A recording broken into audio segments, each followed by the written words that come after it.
Hey everybody, we're only 10 minutes behind 7, which for this campaign is actually about 5 minutes early starting. I'm going to go ahead and let the players introduce themselves and their characters, and give you a quick rundown of what's going on. We'll do announcements after the break, but go ahead and Taylor, why don't you get us started? Hello, I'm Taylor, your neighborhood Hexblade Warlock.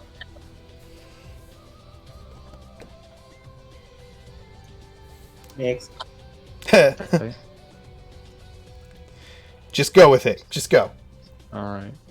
Well, I am Hoff Bellows. I am the Cleric of the Light Air Ganassi of this group. Here to help.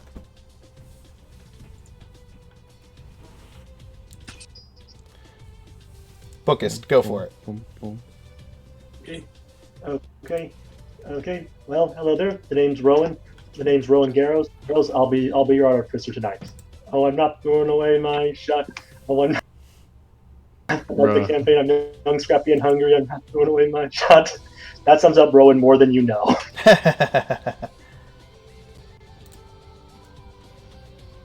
I'm second, the necromancer and the wizard of the Crew of the Morning, and I'm hoping to raise some dead. Oh god. Here it goes. Is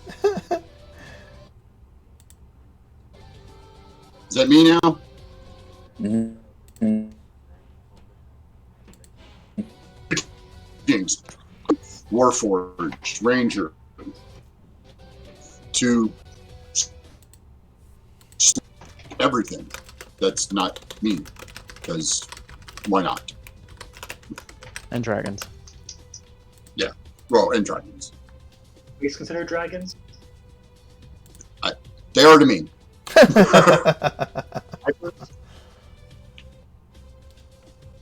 It's all about perspective, right? That's right.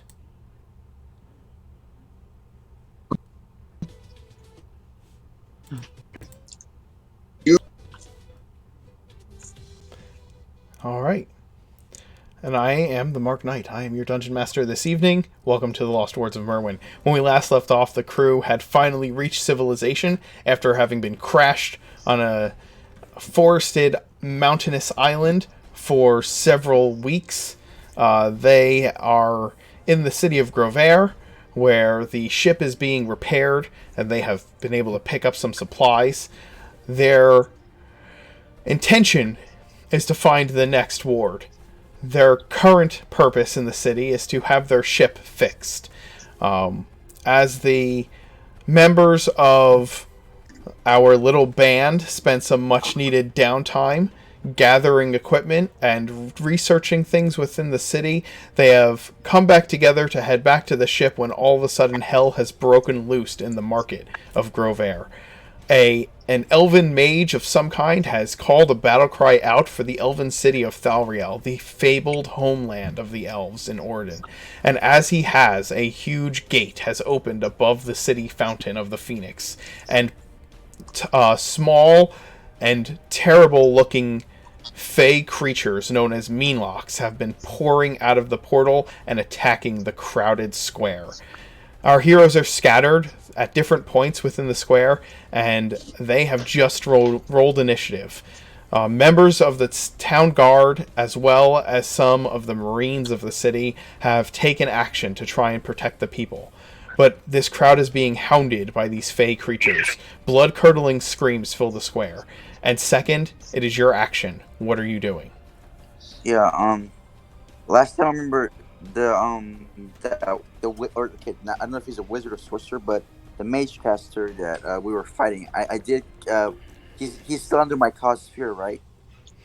Oh, yes, you did. You caused fear. That's why you were down at the bottom of the initiative order. I was wondering why. Yes, you caused fear. Okay, so it is not your action. You have caused fear. He is looking at your visage, and he is responding with just a view of trepidation and a desire to move as far away from you as he possibly can. Tektite, From the other side of the square, where you and Rowan are rejoining the rest of the party, you see chaos has broken out. A gate is open far above the far above the fountain, pouring out these tiny creatures, and you can sense the planar energy pouring off of this portal. What are you doing? Well, funny you should say that. I am going to. I saw the guy cast a spell, correct? He did. You saw him you saw him stand up on the square, read the final sentences off of some kind of a scroll, and then the gate open. Yeah. I'm going after the caster. I'm going to use my bonus action to hunter's mark him. Okay. And Moving then- in this square is always difficult terrain right now because it is filled with people, just so everyone is aware. You have to push through the crowd who is trying to get out while you're trying to get in. I am not being kind. This is not going to be difficult terrain for me. I am going to push them out of the. I don't care about their safety. Okay, then make an athletics roll. That's fine. If you make a successful athletics roll, you're just pushing through people. If you fail the athletics roll, it's still difficult terrain because you can't get past them. That is fine. You would take the 12, right? You don't have advantage for any reason. No, not at the moment. Okay. Move at. I'll give you half speed plus five more feet. For the 2. Okay, so I'll move. So I move 20 feet towards him. Sure. And like I said, I used the hunter's mark, which didn't come up. Did it? It did. Yep, you have Hunter's Mark on him. He is probably... You are not within melee range of him yet. You're still pushing through the crowd. What would you like to do?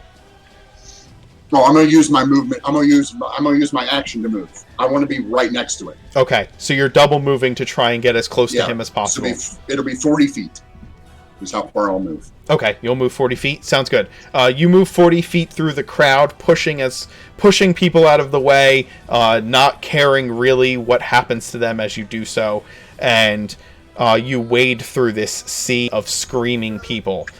Women pulling children, and your huge form just scattering people around you, and you make it up to the edge of the fountain. He is not far from you. Almost within striking distance, and but his eyes are just wide, focused on something on the other side of the courtyard, and you can see as you trace his vision, you can see that Second is standing there with his hand out in the direction of the mage. Ah, cool. Way to go, Second. The mage misty steps off the fountain to another spot in the crowd, further away from both you and Second, like in the triangular point of direction, away from the both of you. He misty steps 30 feet and appears in a crowd of people, and he is going to cast, holding his thoughts on the gate to keep it open and having his minions pour through it. He is also going to cast. Let's see. He has disadvantage on attack rolls as long as Second is within sight of as long as Second is within his line of sight. So he is going to magic missile Second.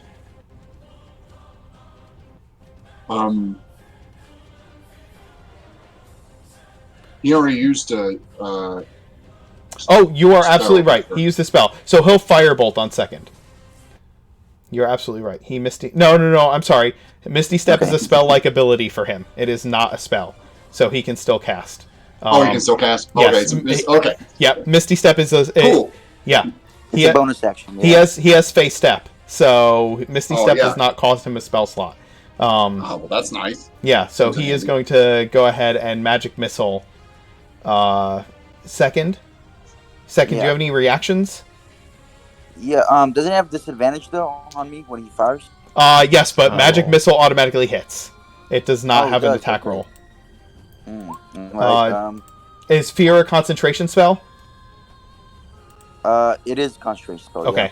I will need. I'm gonna need from you 3 concentration rolls as each of the bolts hit you for 4, Okay. 2, and 3 damage. So a total of 9 damage. You only need a 10 on each of them, but 3 concentration spells saves, please. Okay. Yep. So it's just con saves. 3 con saves. One of them failed. Yep. First one fails, disabling the fear, and you take 9 points of damage from the magic missile. Taylor, chaos is all around you. People are pushing past you like a tide. What are you doing? Could I see him firing the spells? Or could I The see magic missiles? Craziness that's going on. Oh yeah. Firing a second. Yeah. You see magic missiles fly above the heads of the crowd and slam into second. How far away is he from me? I'm gonna say he's he had to move closer to somebody, so I'm gonna say he's about 20 feet away from you. All right, cool. Even with difficult terrain. What's that? Even with difficult terrain, with 15 feet, I can get right next to him. Mm-hmm. Is there any guards around me at all? Anybody with those cloaks? Probably, yeah. At least they're also pushing through the crowds, or at least trying to get the crowds out of the center of town. You know what I mean? Their primary concern is getting people out of the square. I'm going to ask one of them, am I permitted magic just to deal with this fuck? Oh, shit. We're allowed 1 per stream. Yeah, you're good. We're fine. Okay, cool. It was in character, so. Yeah, absolutely. It's fine. It's fine. Don't worry about it. Yeah, dude, I don't care as long as we're not like dropping all kinds of language and explicit content at all times. Like, Son of I don't care. Sucker and succotash. Yeah, just say whatever the fuck you want. All right. I asked that to the guard. Does he reply? He just the guard says, "Do whatever you have to do." Okay, good. That's all I needed to know. Because I remember them telling me I wasn't really permitted to use magic. Yeah, you get fined for that shit. Yup, I don't want to be charged for it. That's why I asked. Okay, I'm gonna get within 15 feet. We're gonna use Green Flame Blade. Sure I am. And Go ahead, Green Flame Blade, man.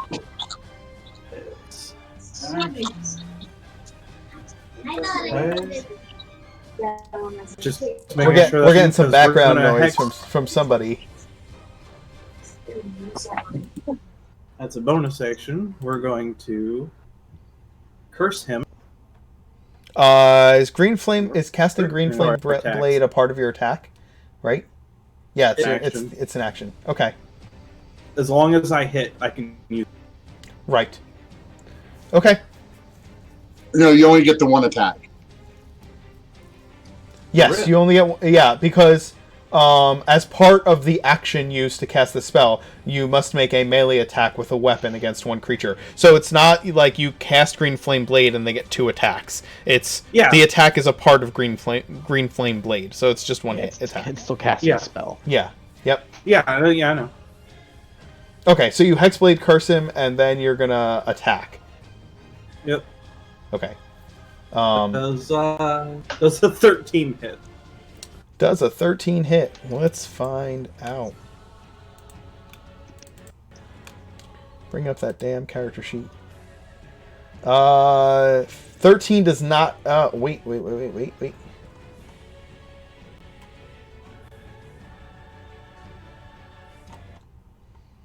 I need to double check something really quick, and then I will let you know 100% for sure.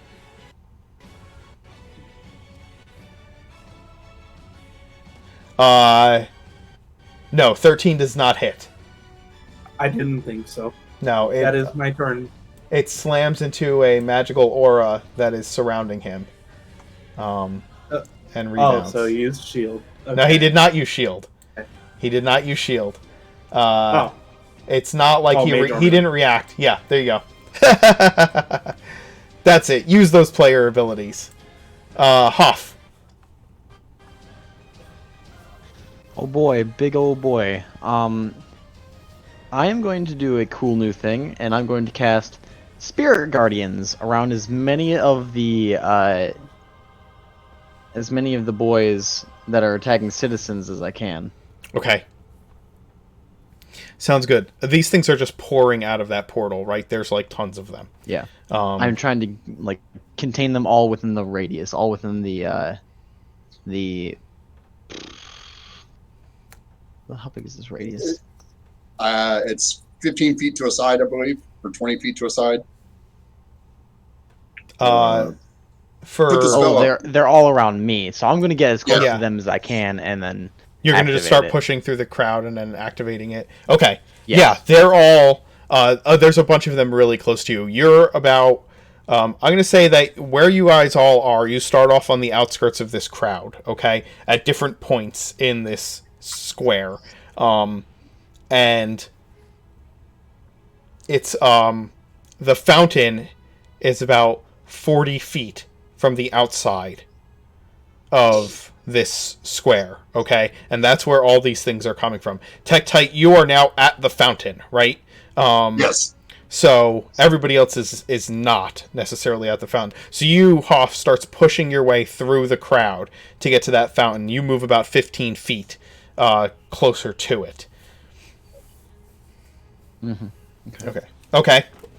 Yep, and I'm activating that just to make sure that I am covering everybody around. And as I activate it, there's just a crystallization in the air as flickers of are in like a sphere around me. Yeah. All right. They Can you? appear as angelic or fey. Yep. Can you go ahead and pop the spell up in the chat so that I have have it available in front of me? Yep. Oh, that's not the right button. Yeah, and you have to designate everybody who's not affected by it. Everybody but those guys. Yeah. Everybody but the bad boys. Or that works, I think. The bug boys, the bad boys, Yeah. and the elf man. All right. That spell is so cool. 15 feet. All right, cool. And dealing with large groups is probably one of the best cleric spells. Oh yeah, it's an awesome one. Indeed, I think bards usually take it too, which is funny. Although I think, question, would the being speeds be half the second time because of the crowd and the spell, or was it only one half? I forget. No, they stack. Yeah, their speed would be halved, and then they can only move as if through difficult terrain. So, yeah. Yep. Okay. Rowan, Okay, Tektite has pushed forward through the crowd, not really caring who he tramples in the process. quick question: can I physically see the wizard, or can I see him right now? I'm gonna say you can kind of see him. He has like probably 3/4 cover. You can see him as people are moving through the crowd. He is closer. He's right next to Taylor on the far side from you. Probably a good at this point. He's well, let's see. He's about 80 feet away from you at this point, or 70 feet away from you. As far as I'm concerned, 3/4 cover is no cover, and 70 feet away is as if he's only 10 feet. It makes no Nice. difference to. Right, because you're a Advantage of sharpshooter. Yeah, sorry. So if I can see him, I can hit him. You can see him. You go ahead. You hit him. Okay, I'm going to move back though. I guess in my case, 18 or what's 30? I forget. Wait, 17 or 18 since I have 30 plus 5 because I'm in my infiltrator gear present. Are you moving forward or into the crowd or backwards with it? Back. I want to get out of range of his spells, but I can still hit him with my my gun because of the extended range. You can move backwards without it affecting you like difficult terrain because you're moving with the flow of the crowd. Does that make sense? I want to do so then, but keep him in my range. I can still see. Okay, what's your range? 35 feet. I get +5 because of infiltrator. 85 feet 35. The infiltrator armor gives me +5 bonus. to speed. Yeah. Yeah. No, so I'm sorry. feet, What's your weapon range? 300. Oh, okay. Yeah, you can move your full 45 feet back. You'll be fine. So. Yeah, it's a sharpshooter, so I use the long distance range. It doesn't matter at that point. Yeah, that's true. All right, go ahead and make your attack roll. No, I'm guessing like 150 feet away from the spellcaster. I'm sorry? Yeah, I try to move away from the combat so the little things out of the portal can't get to me. The little wizard can't cast spells as easily. Try and do that. Okay, sounds good. Yeah, I now get 2 attacks, so that's convenient. For the record, I am doing these on sharpshooter one, so -5 to -5 to whatever to the roll. Okay. Both, but +10 damage they hit, and Right, non-lethal. I'm not question this guy. Non-lethal? You're just trying to knock him out?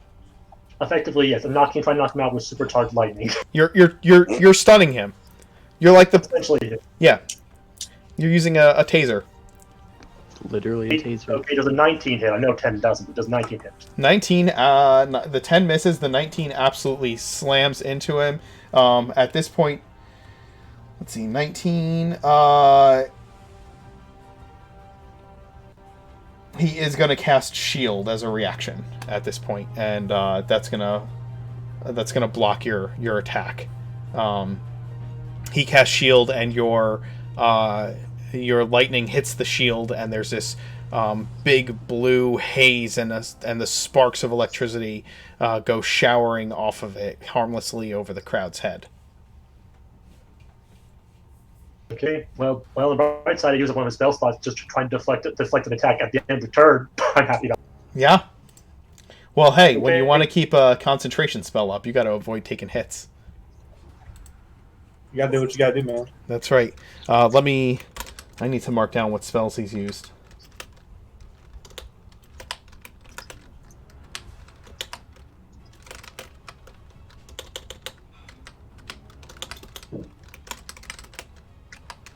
I'm fine with that. Okay. That brings us to the Meanlock's turn. They are ripping through people in the crowd. The first wave of them are the first wave. Also, as they're starting their turn, they do take some damage. If they are within your range. Yeah, the ones that are within my range. Okay. Yeah. Let's say it's a 15 feet. It's a 15-foot radius around you, correct? Yep. Is there any within that radius? Sure. I'll say there's 4 within that radius. Okay. They need to make a wisdom save then. All right. That's a 7, By the way, 18, 15, and 5.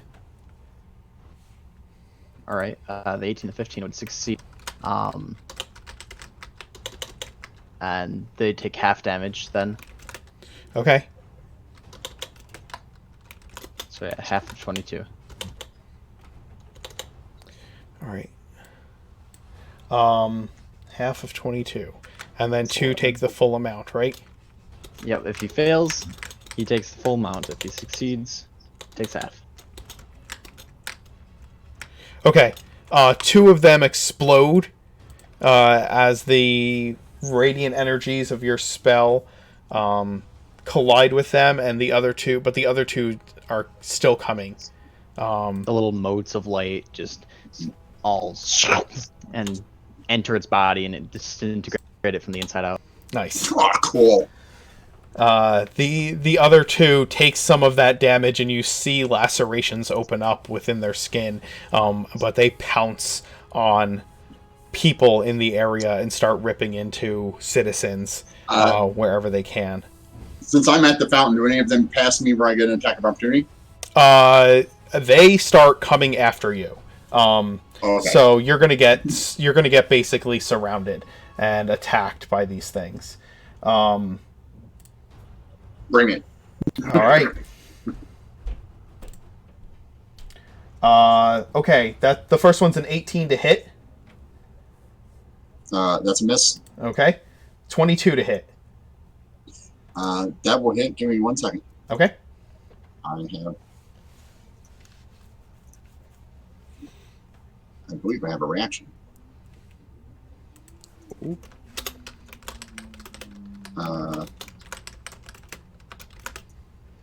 Not a reaction. Okay. That hits. Okay. You're gonna take 9 damage, and I need you to make a Constitution save. Oh god, that ain't good. Didn't not roll. I really hope that's poison. Yeah, is it poison? No.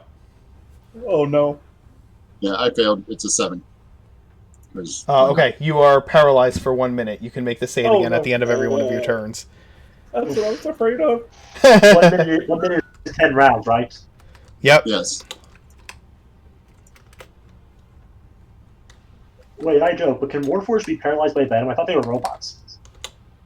Yep. Technically, they are living constructs. They just because they are but however, they're not like magical constructs. They have muscle and sinew, and it's just in the form of they're just made of those things are made of like inorganic materials, but create almost an organic being out of them.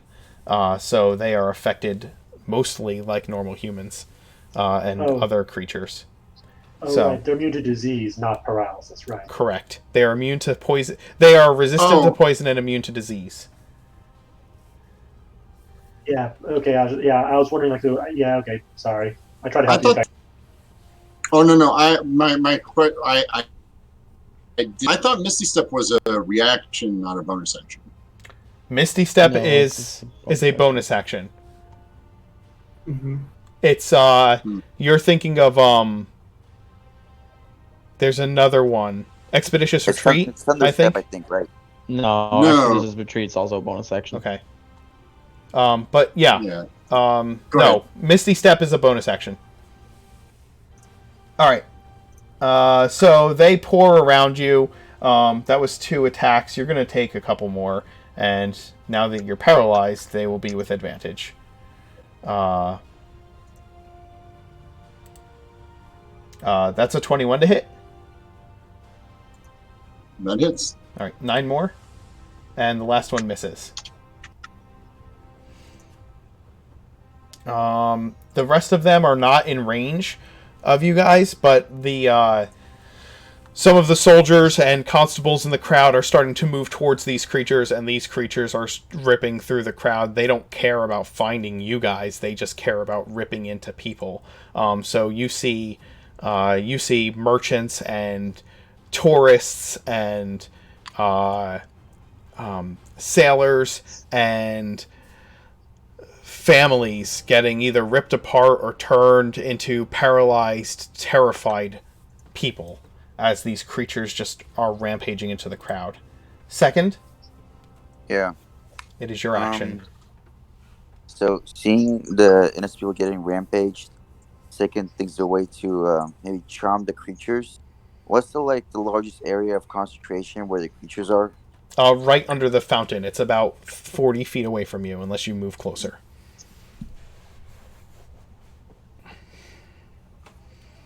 Hey, Mark, I believe you have the wrong team up on D&D Oh, Beyond. thank you for letting me know. Okay, so I'm gonna.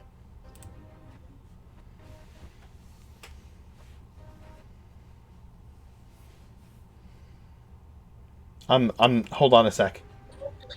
I can't. Hey, so did I try casting a charm spell on them? I don't remember if I did. No, you didn't. The only thing you've done is I did cause fear on the spellcaster.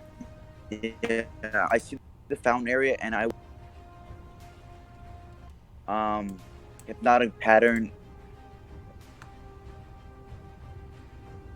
Hypnotic pattern. Okay, can you throw that into the chat for me? I did, yeah. It should be there. All right, cool. Let me take a look at it. Sorry, I was fixing something, so my attention was divided. You create a twisting pattern of colors that weaves through the air inside a 30-foot cube within range. The pattern appears for a moment and vanishes. Each creature in the area who sees the pattern must make a wisdom saving throw. On a failed save, the creature becomes charmed for the duration. All right, let me just pull up their stats real quick.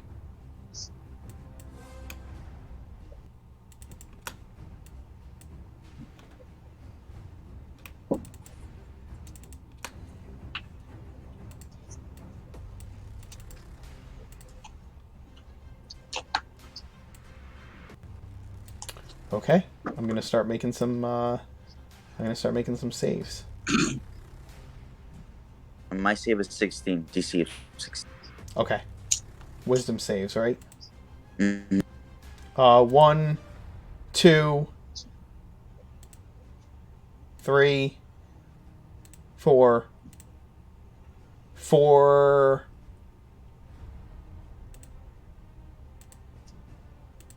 5 fail. 5 out of how many is that? 5 out of I if you cast it directly over the fountain, I had you hit 9 of them, because that's how many would fall in a 30 actually that's not how many would fall in a 30-foot cube, is it? In a 30-foot cube it would be it's a lot, I think. At least 15. At least If 15? they've just been falling out of it. Yeah, if they're just falling out of it, you just assume that there's one every 2 squares. Yeah, so that's 5 out of... I just rolled 1, 2, 3, 4, 5, 6, 7, 8, 9, 10. I rolled 10. Half of them. So I'm just going to say... I'm going to say 7 fail. 7 fail their saves. And are now subject to your hypnotic pattern. So as long as you continue to concentrate on that spell for up to a minute, the creature is incapacitated. If it takes any damage, or if someone else uses an action to shake the creature out of its stupor, it is no longer incapacitated. But for now, you've got 7 of them incapacitated. Do I see any area that I can hide in and around me? You're a place. You're surrounded by people, so you can just duck into the crowd. Okay, I'll go ahead and do that. Okay. All right.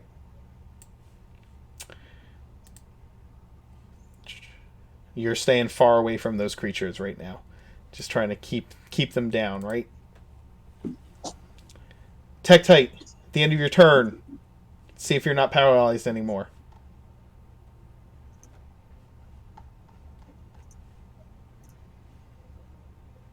Is it the first one? Why does it keep doing that? Yeah, it's the first one. I don't know why it keeps doing it. I don't know why it keeps doing that either. Okay, you remain paralyzed for the moment. You cannot shake the power that this has come over you as this thing slashed you.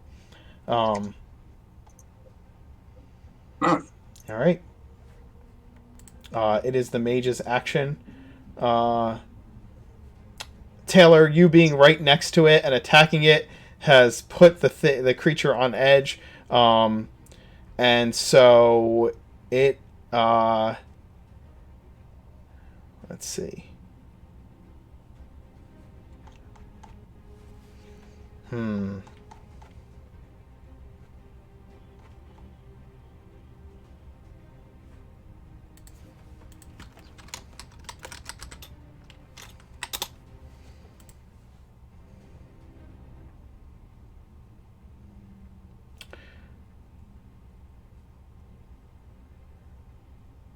You're all right.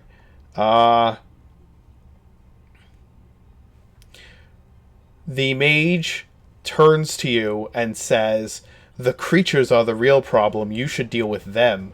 Make a wisdom save. If you have advantage against being charmed, go ahead and take the advantage." Yep, I do. Okay. A 19. That is going to succeed. His suggestion fails.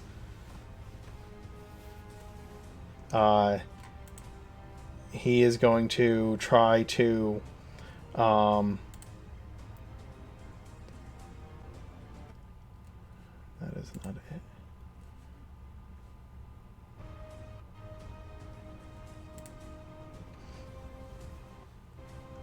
Let me see.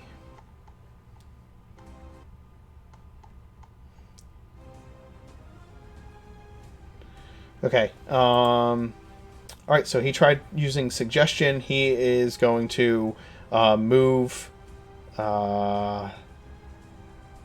He's going to move 15 feet away from you through the crowd to try and get out of your range. Darn it. You can take an attack of opportunity if you want. I already tried. Okay. So you attempt to swing at him, but because of the number of people that are... He just kind of pushes somebody between you and him as he's pulling away and gets out of your reach. But it is immediately your action. Yeah, I'm going to immediately try to run out. Sure. You push through the crowd. You get back up to him without much difficulty. Okay. What do you do? I'm going to attack him 3 times. Yeah, you're going to just attack him 3 2, times. 3. Oof! Oh, the first 2 hit. The second one bangs against his mage armor uselessly. Okay. Is that... And the second one doesn't have green flame blade. Okay. That's what that fire damage is. Right. Okay. So, 24 damage.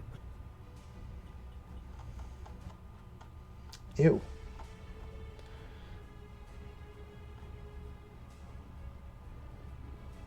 So, I seriously hope he fails the concentration check. Okay, here's the deal. Wait, I just want to... I'm going to read to you Green Flame Blade because I don't think it works the way you think it does. So at level 5. At level 5, the melee attack deals an extra 1d8 fire damage to target, and the fire damage... okay, so as a part of the action to cast the spell, so you're not taking the attack action when you use Green Flame Blade, you're taking the cast a spell action when you use Green Flame Blade. So as a part of the action used to cast the spell, you make a melee attack with a weapon against one creature. So this is not enhancing your attack roll, it is a spell that utilizes an attack. Do you understand what I'm saying? So I'd only be able to make 2 attacks instead of 3. Correct. Yes. So you either... And it's not the next time you hit. It's if you hit with the spell, then it does this effect. So it's not like... there are other spells, like... there are other ranger spells where you cast it as a bonus action, and then the next time you hit with an attack, it does this. This isn't like that. This is a spell attack that functions through your weapon. And even then, I think the green fire jumps to a different creature, not to the person you hit. At level 5, it deals a D8 fire damage to the target and deals the damage to the second one. So basically, when you use Green Flame Blade, you're making the choice between taking 2 attacks with your weapon or using Green Flame Blade to make an attack against 2 creatures. You know what I'm saying? So technically, that third attack would have never happened. Okay. Right. Yeah, because you would just be making your main hand attack and your offhand attack. You're making a Green Flame Blade. Technically, you could only do 1, actually, I think. Because I think you need to take an attack action in order to make an offhand attack as well. I know this is getting really complicated. Not if I have dual wielder. Not if you have dual wielder, that's correct. Okay, thank you. Yep, you're right.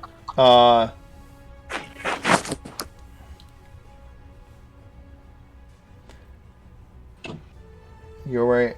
Wielding a separate melee weapon in each hand, you can use 2-weapon fighting, even when the one-handed melee weapon you are wielding is not light. No, you must. Yep. You make a decision of whether you're casting a spell or making the attack action. Yeah, the if you dual cast wielder a doesn't. spell, yes, if you cast a spell, that's what you can do. Yeah, Green he's Flame right. Blade is basically just like another smite, like the paladins get, where it's I'm going to hit you with this extra thing, and that's all I get to do that round. Or I can go take the attack action and go attack you main hand, attack you main hand, attack you with my offhand. This is nitpicky and awful, and unfortunately it nerfs Green Flame Blade pretty hard. But if you want to switch out Green Flame Blade later, I will completely allow you to do that.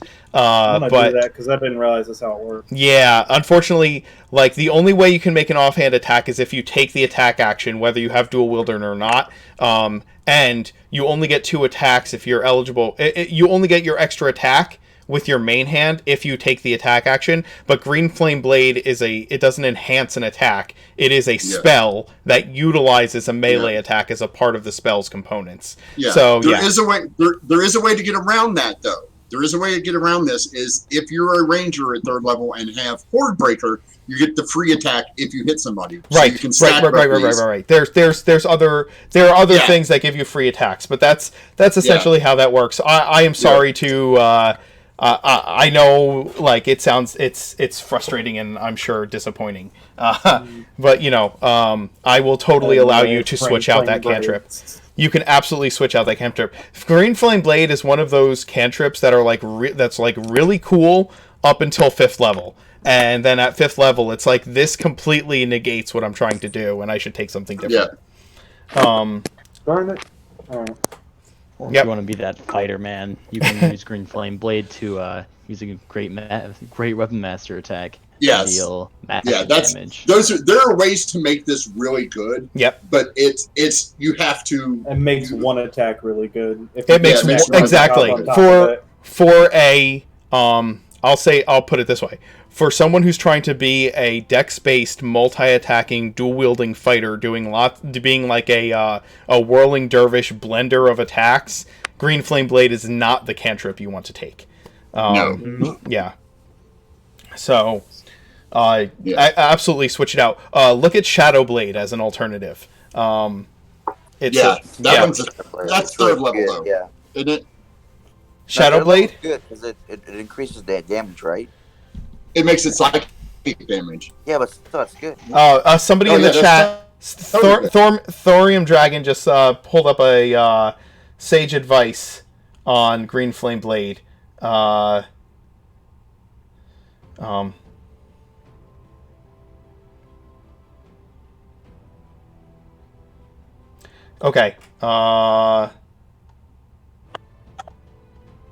Yeah, that's another one of that's the same thing I was talking about, the fancy footwork, anything that you can, like if you can spin the Bardic die from the College of Swords, and I hit you and then I can spin the die and hit somebody else as part of that attack because I hit you, all stacks in because it's not a spell and it's not an ability. It doesn't use an attack action.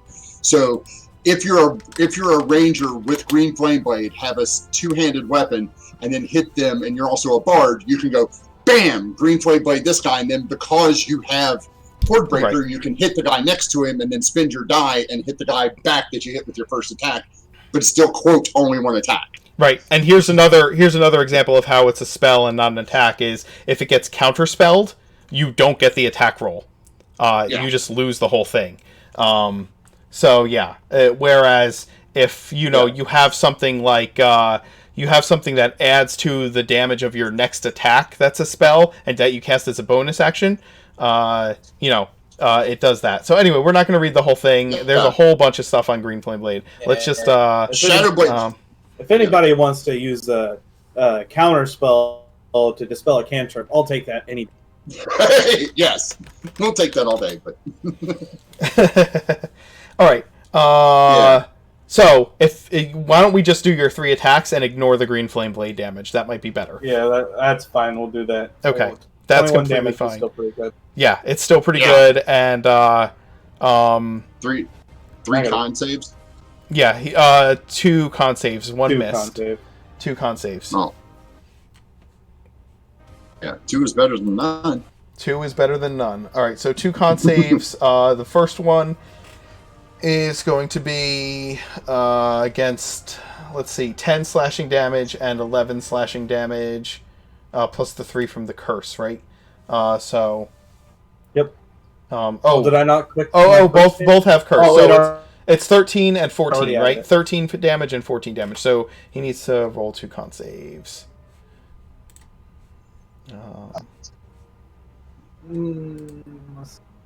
Yeah, He fails on the first one. The gate closes.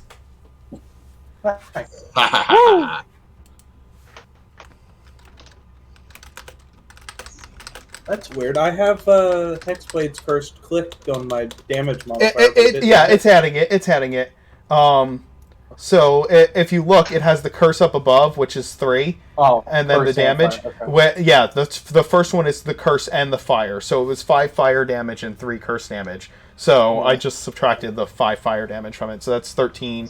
That's still 13 and 11, 12, 13, 14. So 13 and 14 is still going to be 27 damage, right? So yeah. 27 damage does not make this dude happy. And his gate spell is broken. The gate spell is broken, and the gate closes above the fountain. Hoth.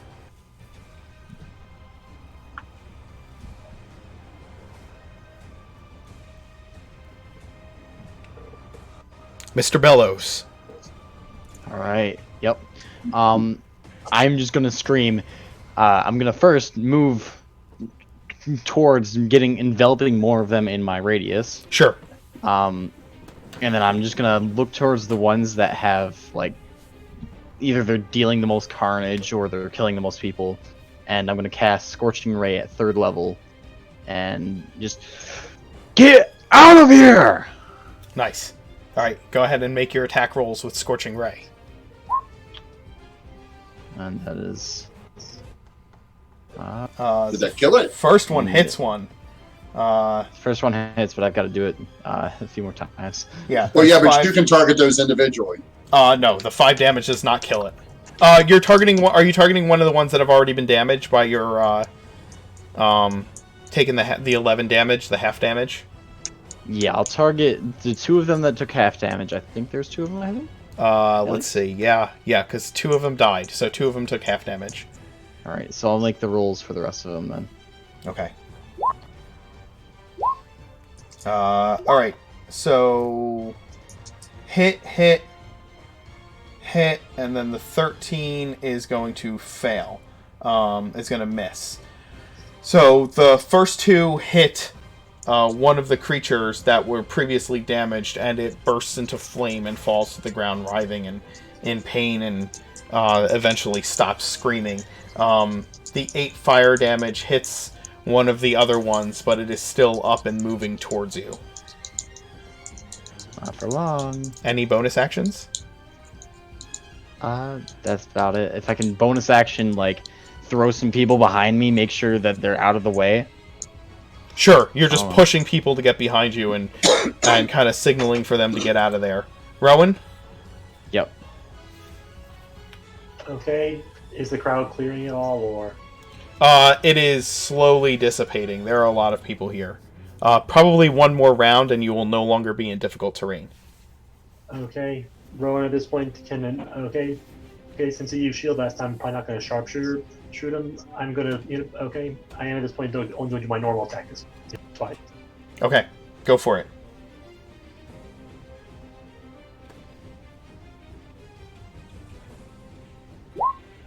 Damn.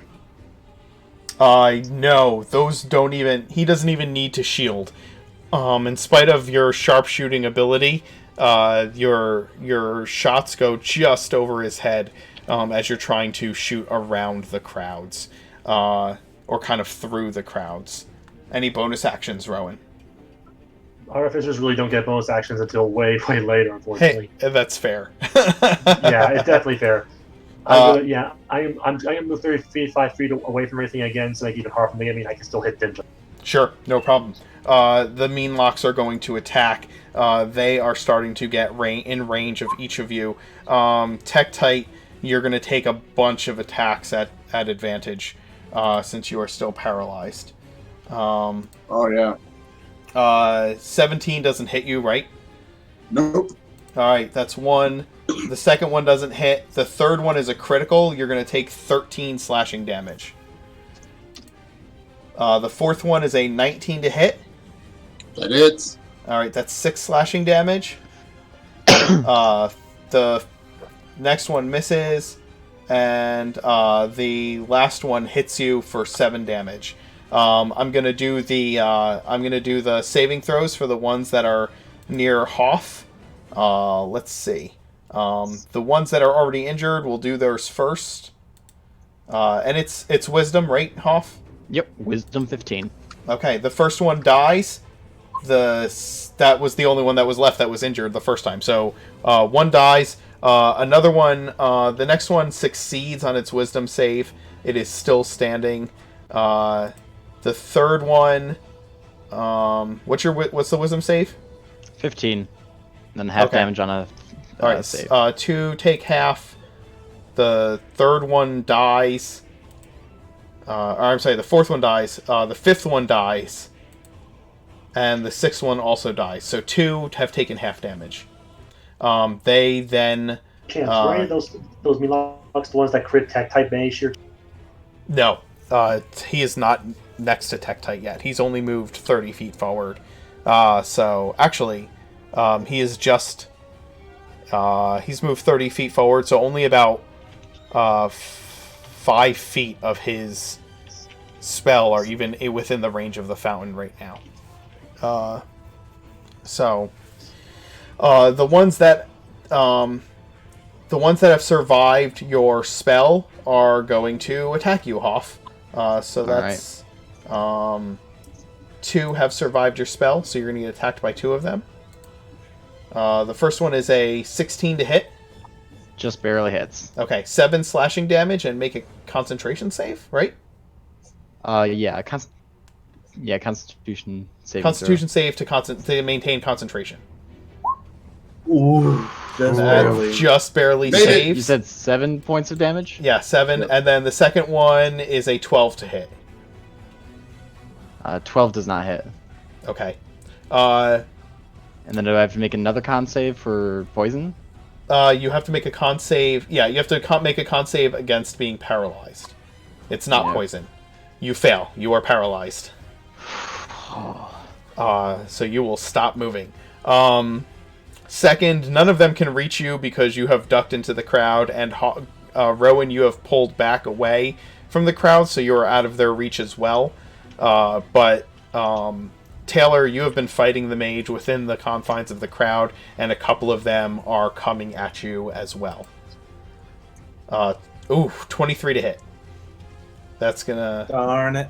No reactions. You take 8 damage and need to make a con save.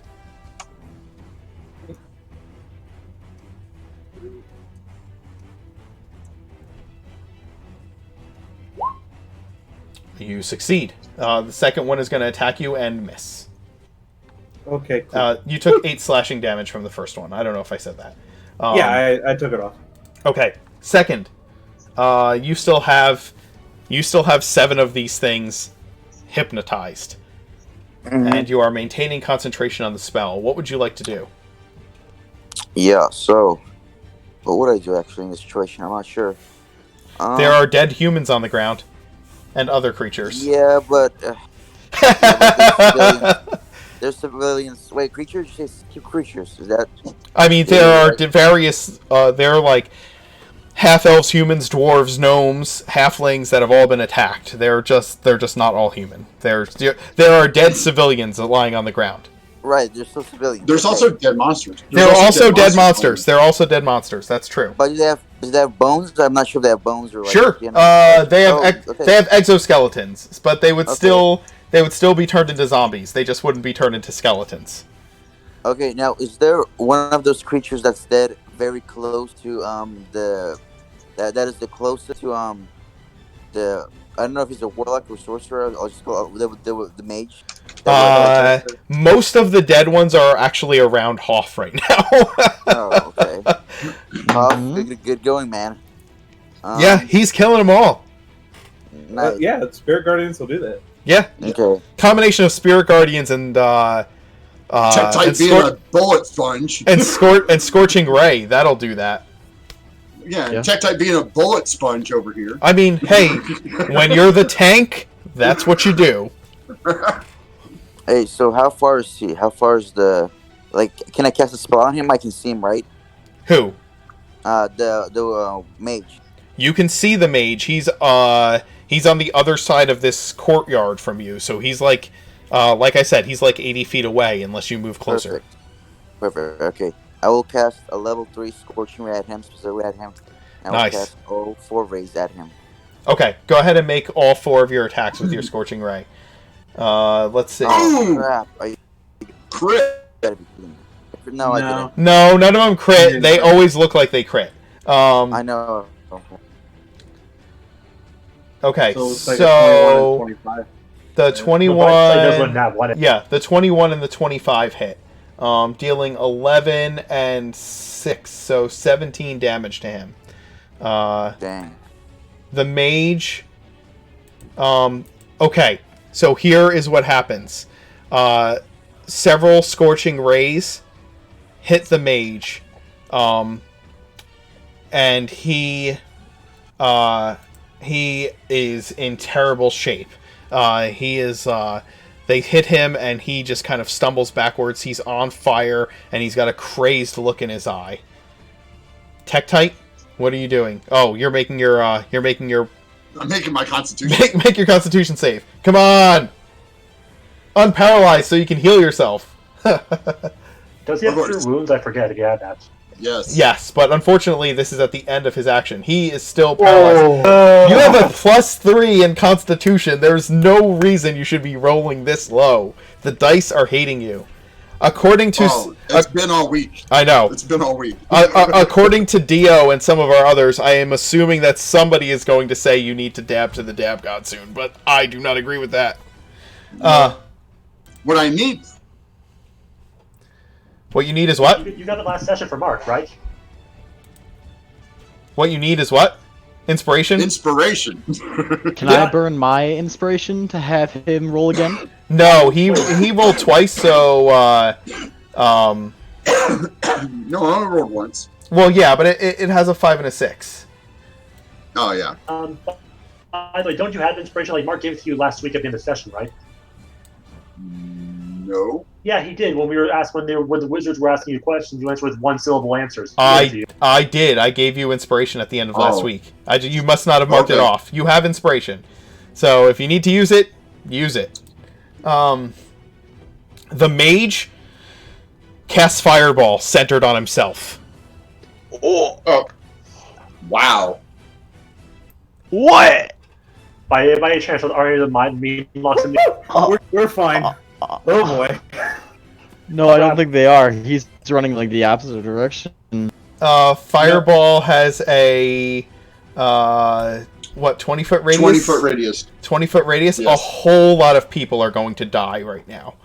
Including the 2 minions that are right there next to you, Taylor, and you are going to have to make a dexterity save. I got Who? you. I passed. As soon as you said fireball, I was like, oh my. Only Taylor. Only Taylor. Taylor's the only one who has to make the save.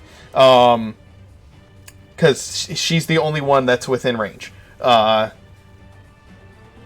He moves into the largest crowd of onlookers he can possibly find, 15 feet away from Taylor, and casts Fireball on himself. Actually, he's not going to move. He's not even going to move. He's just going to cast it. You would like to what? I would like to use my inspiration to have when he casts the fireball, the fountain breaks and washes over and saves half of the people that would have. Okay. The fountain explodes into a vat of boiling steam, saving the lives of some, but mostly burning them with 3rd-degree steam burns as it does so, as it boils away. I want some of them to survive. They will survive. I want more than... Some of them will survive, but badly burned by steam. Some of you may die. Unintended consequences, right? But yes, he cast it on himself, and I'm going to roll 8d6 damage. Taylor, you're going to take half. Yes. Thank the Lord. How do I roll 8d6? Roll You know what? I'm just going to roll damage. 4d6 twice. So that is 20, 30, 32 damage. You'll take 16. half, so 16. As the mage explodes. He explodes in a flaming ball, and as he casts it, he says, he raises his hand into the air, and with insanity in his eyes, cries out, Thalriel shall reign! And then he explodes. Wait, hold on. Just kidding. He doesn't actually cast Fireball. You counterspell? He uses his reaction to counterspell your counterspell. God tier plays here. Yeah. Don't mess with me. I played in a campaign that had 4 18th level casters on one squad. Don't mess with me. Well, so it was worth a shot. Oh, absolutely. Absolutely. But he counterspells your counterspell as you attempt to stop him. And it is just a war of spells as fizzling spells fly through the air, and the fireball decimates the crowd, killing multiple people in a ball of flame, turning them into nothing but cinders and ash. The shockwave of the fireball explodes the Phoenix Fountain in a shower of stone and steam and water, and rains over the crowd. People are screaming, and things are out of control. Some of the monsters are burned up in the fire of the fireball. And Taylor, you kind of jump down onto the ground and roll up into a crouching position just on the edge of the fireball, being singed and burned. And you look around at the devastation before you. There are just bodies, burned corpses all over the street, and the mage himself has been completely incinerated. Is there still Those creatures are still around Hoff, and he doesn't seem to be moving at all. It's actually your action. He seems to be completely still. There's an aura of magical energy still flying around him, but a couple of those there's at least 2 of those creatures that are standing right next to him, and he's not moving. And meanwhile, Tektite is completely surrounded by these creatures, and is just getting torn apart. He also doesn't seem to be moving. Who looks more injured to me? Tektite. Tektite is literally being ripped apart. You're watching as chips of stone and even like cords of some kind of wiring or strung together, almost sinuous, like wood and metal tubing is being thrown in the air in all directions. Okay. I am casting Armor of Agathis, and I am making my way towards Tektite. If I can make it there, I will make an attack against one of them. Sure, there's 30 feet between you and him because you did move 15 feet into the crowd on your first round of combat, and it's only 40 feet away from you, and you now have full movement because everything between you and the fountain is just burned bodies and no longer a crowd of pushing people. I will go ahead and make an attack at one of them. Go for it. That is gonna hit. That is 12 damage to the first one. It is still standing. Oh, that's a critical, right? So it's gonna be max damage plus 6. So it's gonna be your max damage plus a d6. So and you rolled a 6. So that's gonna be what's that? 10, 16, 17 damage to the first one. Yes.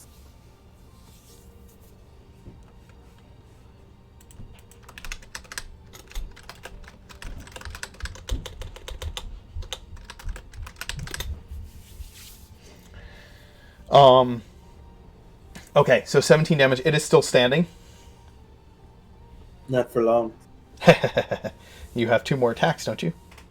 I used Armor of Agathis. You I did. had to use You my can- bonus action, the scimitar. Gotcha. Okay. Hoff, make your paralyzation check. As I am being paralyzed, there's just tears running down my face. I guess you're crying more now. You're still paralyzed. Your spirit gardens continue to swirl around you, though, because you haven't broken concentration just because you're paralyzed. Yep. Rowan, the mage is dead. You're pretty sure that your electric shots are not what blew him up. Yeah, my electricity doesn't cause people to explode.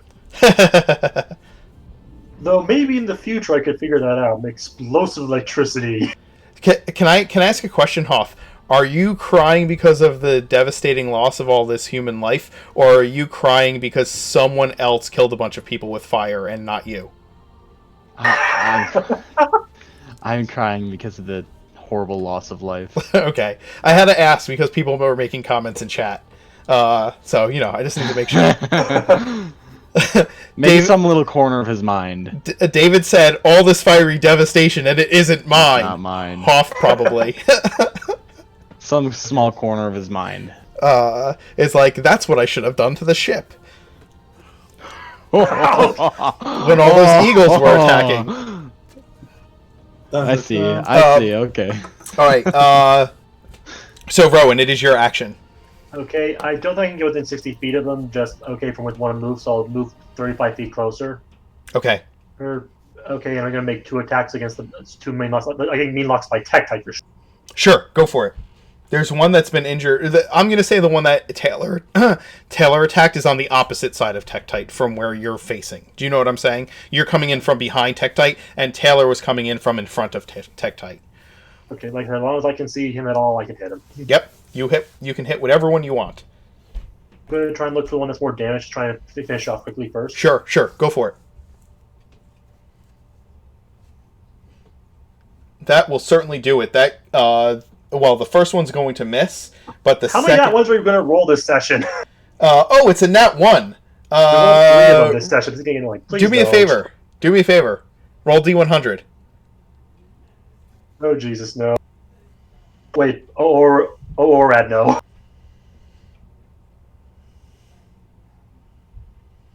Okay, you're fine. Just be glad you didn't roll below a 50. Out of curiosity, why do I have my roll to 1 on D100? I just want to know. I actually do. You would have hit Tektite. And It would have made the world explode if you rolled a 1. And he would have gone unconscious because he's got 5 hit points left. No, but I would have hit the water, let everyone touching the water. The first one misses. The second one slams into the one that Taylor hit, and it is covered in blue lightning. And Taylor, you just watch the one in front of you, sizzle and fall unconscious before you. Your first shot was crap, but the second one... We've all been rolling crap today. It's just one of those days. On the bright side, we have unconscious, so there's that. So we can at least experiment on it later. The mean locks strike. The 2 in front of Hoff just explode in tiny motes and disappear. There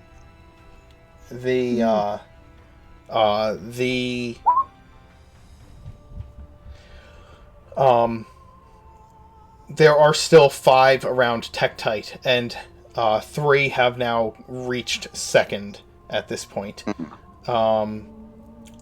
The 5 around Tektite, 2 will turn and attack Taylor. Try and hit me, you fools. 13 to hit. Misses. And the second one is less than that. So you get 2 misses. And then the... actually, I'm going to say 3 of them will attack you because you're the threat.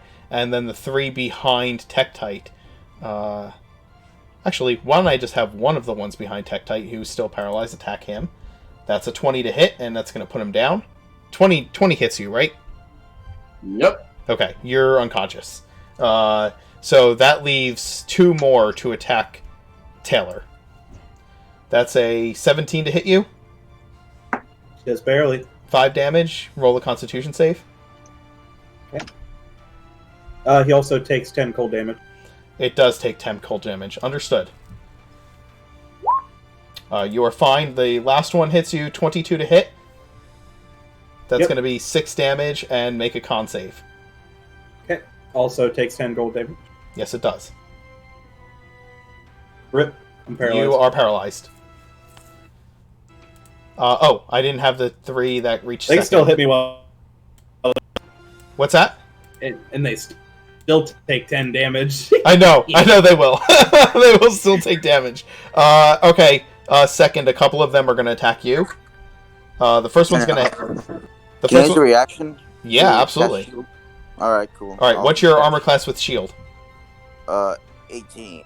18. Okay, the first one is going to hit you still for 5 damage and make a Constitution save. Got it. There are also 7 that are still paralyzed by Hypnotic Pattern right now. Nice. You make your Constitution save. Nice. The next one rolls an 11 to hit, so it does not hit you. Nice. And Alright, we're just going. it is your action. You have 2 of them in front of you, and then there are 5 surrounding Taylor. Tektite has fallen to the ground. Rowan is off to the back. Hoff seems to be stuck and paralyzed, just like Taylor is. But he does not have any around him, because any that enter his space seem to just be destroyed within seconds. Okay. I wish I raised my undead to take care of this, so too bad. Okay, what can I do here? Okay, like there's a few surrounding Taylor, right? 5 of them, you said? There are 5 of them surrounding Taylor. Alright, so how far is Taylor from me? Taylor is about, I'm going to say 35 feet from you. Shoot, okay. And the 2 in front of me, they're like right in front of me. Oh, right? yeah, they're right in your face. They're right in your face. Alright, I'm gonna cast level 2 Thunder Wave in front of me to out right at them. So let's make a Thunder Wave? Yeah. Yeah, They have to Thunder make a Constitution save, the 2 in front of you? Yeah. Okay. I'm gonna roll my 3d6s, or wait, is it 3d8 or 3d6? It already did the damage. It's going to be 15 damage if they fail. Or half. Okay. Okay. So that's 1... 2 failures. They both take the full damage and are thrown 15 feet back. Nice. Away from you. Any bonus actions? Yeah, let's see, what should I do? I presume I can't cast Mist, so, okay, yeah, because I cast Thunder Wave, so... Right, because you cast Thunder Wave, yep. Yeah. I guess I'll run towards Taylor, 30 feet. Okay, Actually, you're going to circumvent the... 25 feet. What's that? 25 feet, specifically. I don't want to be too close yet. Okay, yeah. sure. You run 25... You kind of circumvent the 2 that you've pushed back with Thunder Wave and move 25 feet closer to Taylor. Tektite, make a death save, man.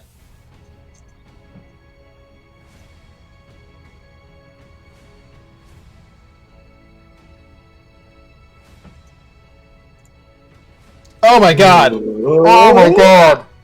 The rolls are not with you, my friend. I am so sorry. The gulag. He's got a collection in the gulag now. Alright. I make it. Alright. Taylor. Make your con do. save. Yep. Oh, Oh my god, you're still paralyzed. Right.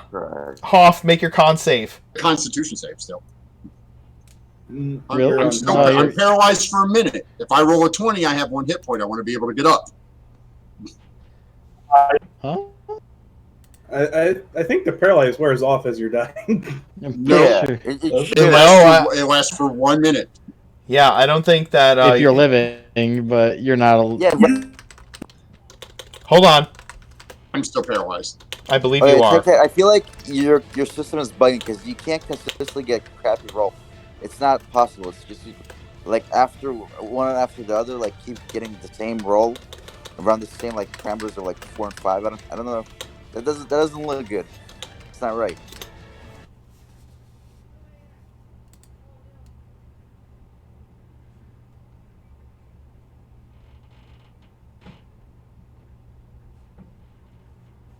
Yeah. You still have to make a con save. You're still paralyzed. Jesus, man, you haven't rolled over a 10. Nope. That's ridiculous. Yep. Roll a D0. Huh? Roll Roll a D0. Roll a D0. You have to type the command to roll a D0. But sometimes you have to reset the RNG, and that helps. So, Okay. yeah, let's see. Let's hope. Fingers crossed. Hoff, you are no longer paralyzed at the end of your action.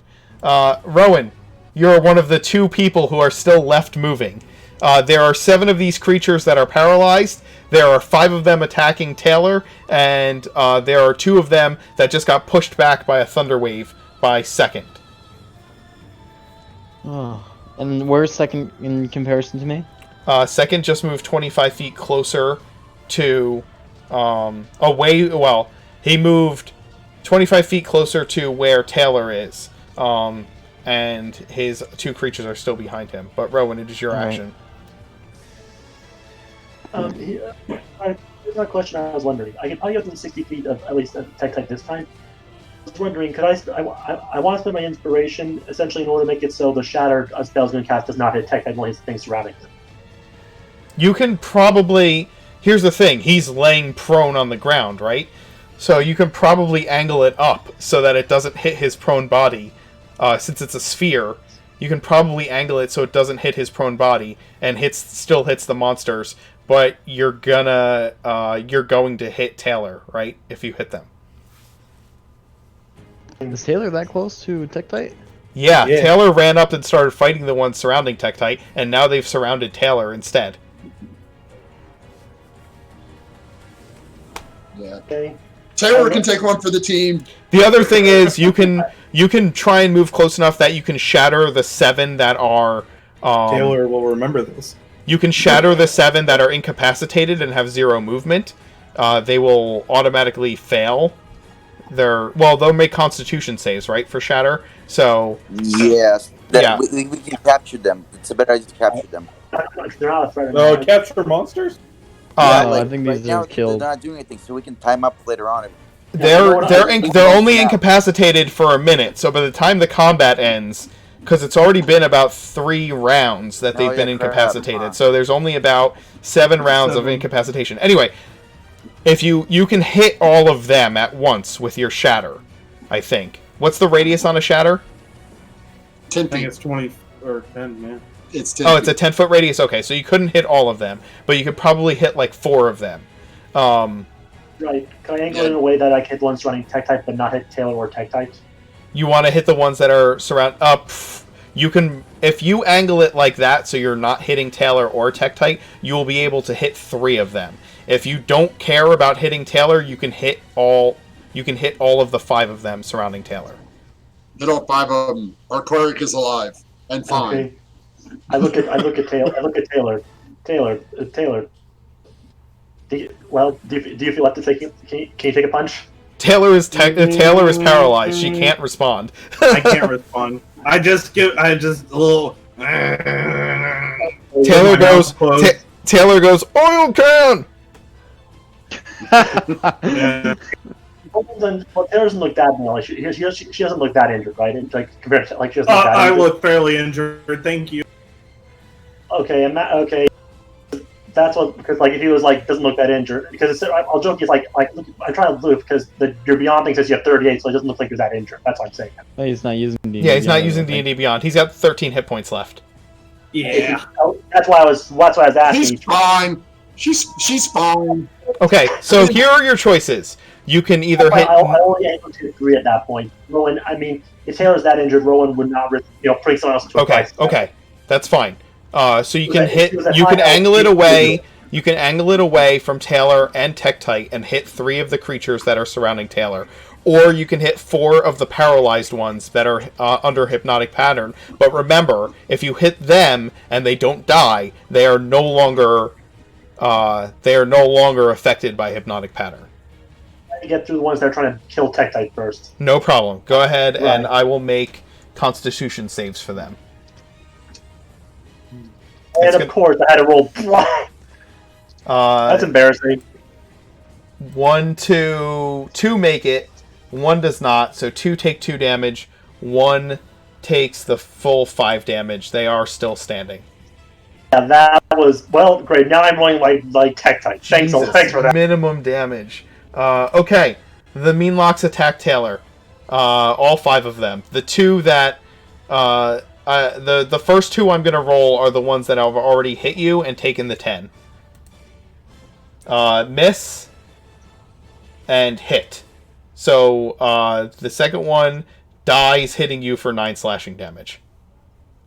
Okay, 9. Yes. Oh, wait, doesn't Armor of Agathis only last until your temporary hit points are gone, and then it no longer does that extra damage? I don't think so, no. Doesn't say that. I've used it before, it never said that. So. Well, here, let me pull up this spell card again. Hey, that's it. It did have a couple of temporary hit points left, so technically would have with that attack, but there's no longer 10 more. Okay, so once you take the 9, there will be no more temporary hit points. Yeah, because with the last attack that hit me, I still had 2 temporary HP left. Understood. Okay, cool. All right. So that you take 9 from that one. So now I'm gonna do but it dies in the process. So now I'm gonna do the other 3 that are around you. Okay. The first one hits for 8. Okay, I am prone. You're unconscious. I am unconscious, and the other 2. The other 2 at advantage. Well, the other 2 are going to charge at second, who's coming their way once you're on the ground, and second is gonna get surrounded and get attacked 4 times. I'm ready for it. Yeah, I'm hoping they're gonna do that. Actually. Yeah, they're gonna attack you 4 times. Here they come. Right. Okay. Reaction. Can I use my reaction to cast shield once again? Sure. The first one still hits you for 4 slashing damage. Make a Constitution save. Okay, perfect. Gee, please don't fail me, dice. Like You shouldn't have Thank moved closer. God. Oh, my nice! Holy crap! The second one misses. I'm sorry, the third one misses, and the fourth one also misses. So you get hit once. Go ahead and make a Constitution save for hypnotic pattern now. Dang. Please be good once again. Yes. Okay. Oh, wow. I'm getting really good rolls. I like this. This is why I said go ahead. This is why I said go ahead and blast. Right. Taylor, because there was no way Taylor was going to survive the 4 attacks or 5 attacks she was going to get attacked with. Yep, absolutely. But Tektite, you're unconscious. If you were conscious, you could have given that information. I know. I know. I'm just saying that's why I would have done it. It's like she's toast. Second. If I just leave him there. Second. Well, I mean, you are surrounded on 4 sides by these creatures. Second. Yeah. What are you going to do? This was I slightly smile and bend down, and I cast Agonizer Scorch, or I think that's what it's called. Oh no, never mind, it's something else. But yeah, I casted level 2 spell that's make a DC of 16, or it takes 17 fire damage each of them. Ooh, nice. Okay, DC 16 dexterity saves. All right, so the first one succeeds. The second one fails. The third one fails. The fourth one fails. So one of them succeeds. So the one with 60 takes half, apparently. It says half as much damage. Okay, that one takes half. The other 3, one of them dies, 2 of them are still standing, because I believe one of them has gotten hit by... Mark? Yes. I hate to be that guy again. Uh-oh. But did you see the components in that spell? Which one? Agonizer Scorcher? He has a spellcasting focus. Oh my god, it's a Red Dragon scale. I did not know that. Holy crap. Well, if he has a spellcasting focus, then he should Wait, still be able pull to up the cast it. spell Agonazar Scorcher. Yeah, no, it's a dragon scale. I don't think I have that. Does it consume it? It doesn't say that. It doesn't say Then consume. you should be able to use it through an arcane focus. Yeah. What level is Oh, it? okay. It's a 2nd level spell. Yeah, you can use a focus. It's fine. Oh, Okay. perfect. Yeah. I saw that. I was like, ooh, Yeah. I did not know. I that- didn't know. Okay, so yeah, one of them had been, well, they'd all been hit by Rowan Shatter, but one of them had taken the 5 from Rowan Shatter, so that one dies. One of them takes 2, the other 2 are near dead. Tektite, death save. watched Oh you wait, there I for the last still one. wanted to move. Can I still move a little bit for my turn? If you move, you will take attacks of opportunity. Oh yeah, that's right. They are with. Okay, cool. Yeah, no, I'll stay there. Okay. Mm.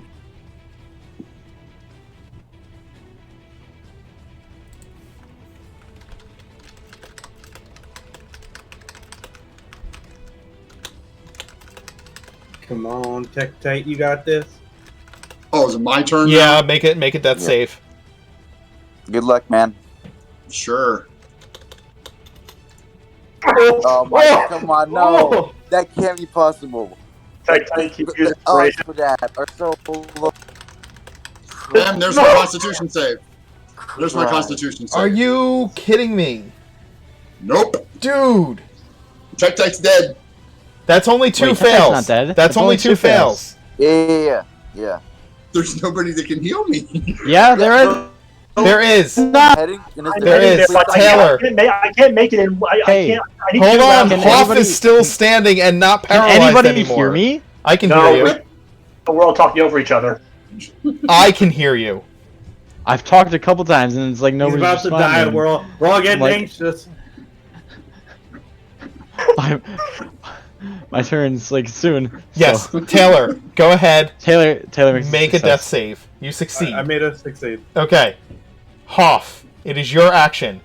There's no monsters around you. People have Bonus escaped. action. Bonus action. Healing word. 2nd level. 2 Tektite. Go for it. If you can make it to Tektite, why not just use Cure Wounds? He Doesn't How can't. far away is he? Tektite is not. He's not close enough to make it to Tektite, but Yeah. you can okay. get within range, so that your spirit guardians are surrounding the ones that are being held by Yes. hypnotic pattern. That's what I was wanting to do. Yeah. Okay. And then at the same time as that, I'm going to hit Toll the Dead on one of the ones that has been hit before. Okay. One of the ones around second are the ones that have been hit before. They're the only ones One left of- that have been hit before. Are the ones that Yeah. are around second. The ones that have been hit before, because I want to do as much as I can. Okay. I'm gonna get one of them dead at least. All right. There's 2 that have been really hurt, and 1 that has only been a little hurt. Alright. Here's the healing word. So Okay. you gain Tektite, that, you and have then 10 hit Toll the points. Dead. You are awake. Ah, man. So the Toll the Dead one has to make a wisdom save, and it fails its wisdom save and takes the 4 points, and it does still get killed. There are only 2 left wow. on second. Okay. One of them is very hurt, extremely burned up. The other one is not. It's only been barely hurt. Rowan, it is your action. Okay. Are there more? Okay. Are there no more near Tektite now? They're all by second. The active ones. The active ones are near second. In that case, let's see. How many after curiosity? There are 2 left standing. One is incredibly hurt, one is not hurt at all. Or it is hurt, but barely. In that case, I'm probably. In that case, I think at that point, in that case, let's see. Rowan's gonna move closer to Tektite again, not towards second. And I'm gonna use my lightning launcher on on the weakened one first, trying to just kill that thing off. Okay, go for it. Do The 15 first or 12 one, hits. the 15 hits and kills the first one. The second one misses any of them. In that case, let's see. In that case, I'll try and move closer to Tektite, I guess. I suppose one more round, and I can probably help you once more. What's your speed? 35, 30? 35. 35. 35. Okay, if you move because you moved 35 and then 35 back. So this is your second move forward, correct? That's correct. Okay, you are now 40 feet away from Tektite. Understood. Thank you. You're welcome. The Meanlocks go. There's one left on second. It is going to hit him. Or it's going to try and hit him. It misses. It misses him completely. It then is going to move away from second.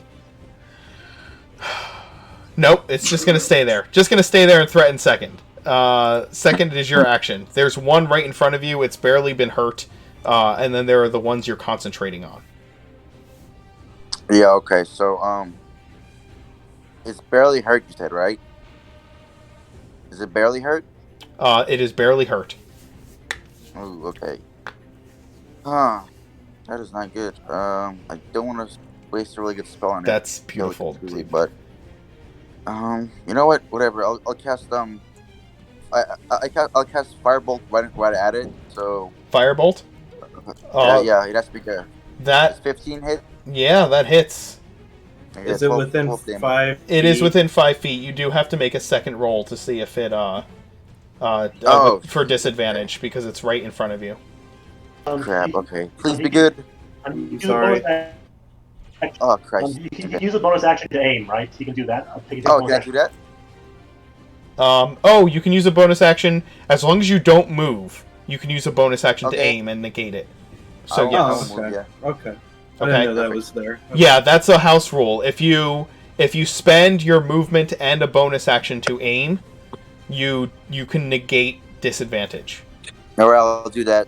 Okay, now. So that hits, and you deal 12 damage to the thing. So it's taken about 17 damage at this point. Mm-hmm. It is still standing in front of you. It looks awful. The firebolt hits it directly in its face, and its face kind of almost melts off. But it shouts at you in this like gurgling mess of chitinous fiber that is scorched away. Is this possible for me to yell at Rowan or Huff, like tell them something? Yeah, of course, absolutely. That's a free action. You can always do that. I'll take care of this one. If you can find a rope, please tie up the other 7 that are under my hypnotic pattern. Be fast. We don't have much time left. Tektite. Roll. Oh, sure. Roll your Constitution save. You're conscious.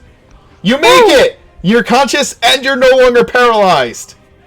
Yeah. Yes. Power. I reload. What's that? That works. That usually works. Yeah. Okay, hold on. What were you saying? I said I reloaded the page 5 times. Tektite, you are lying there, and I'm just going to steal this from David in chat.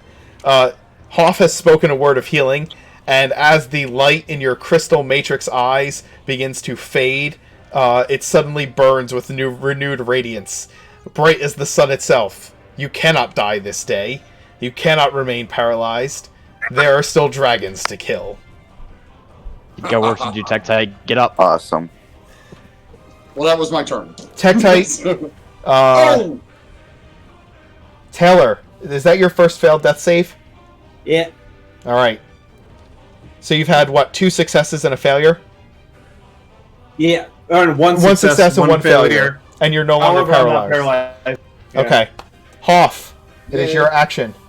You have moved within... Oh, the Meanlocks. I didn't roll for the Meanlocks that were within the hypnotic pattern.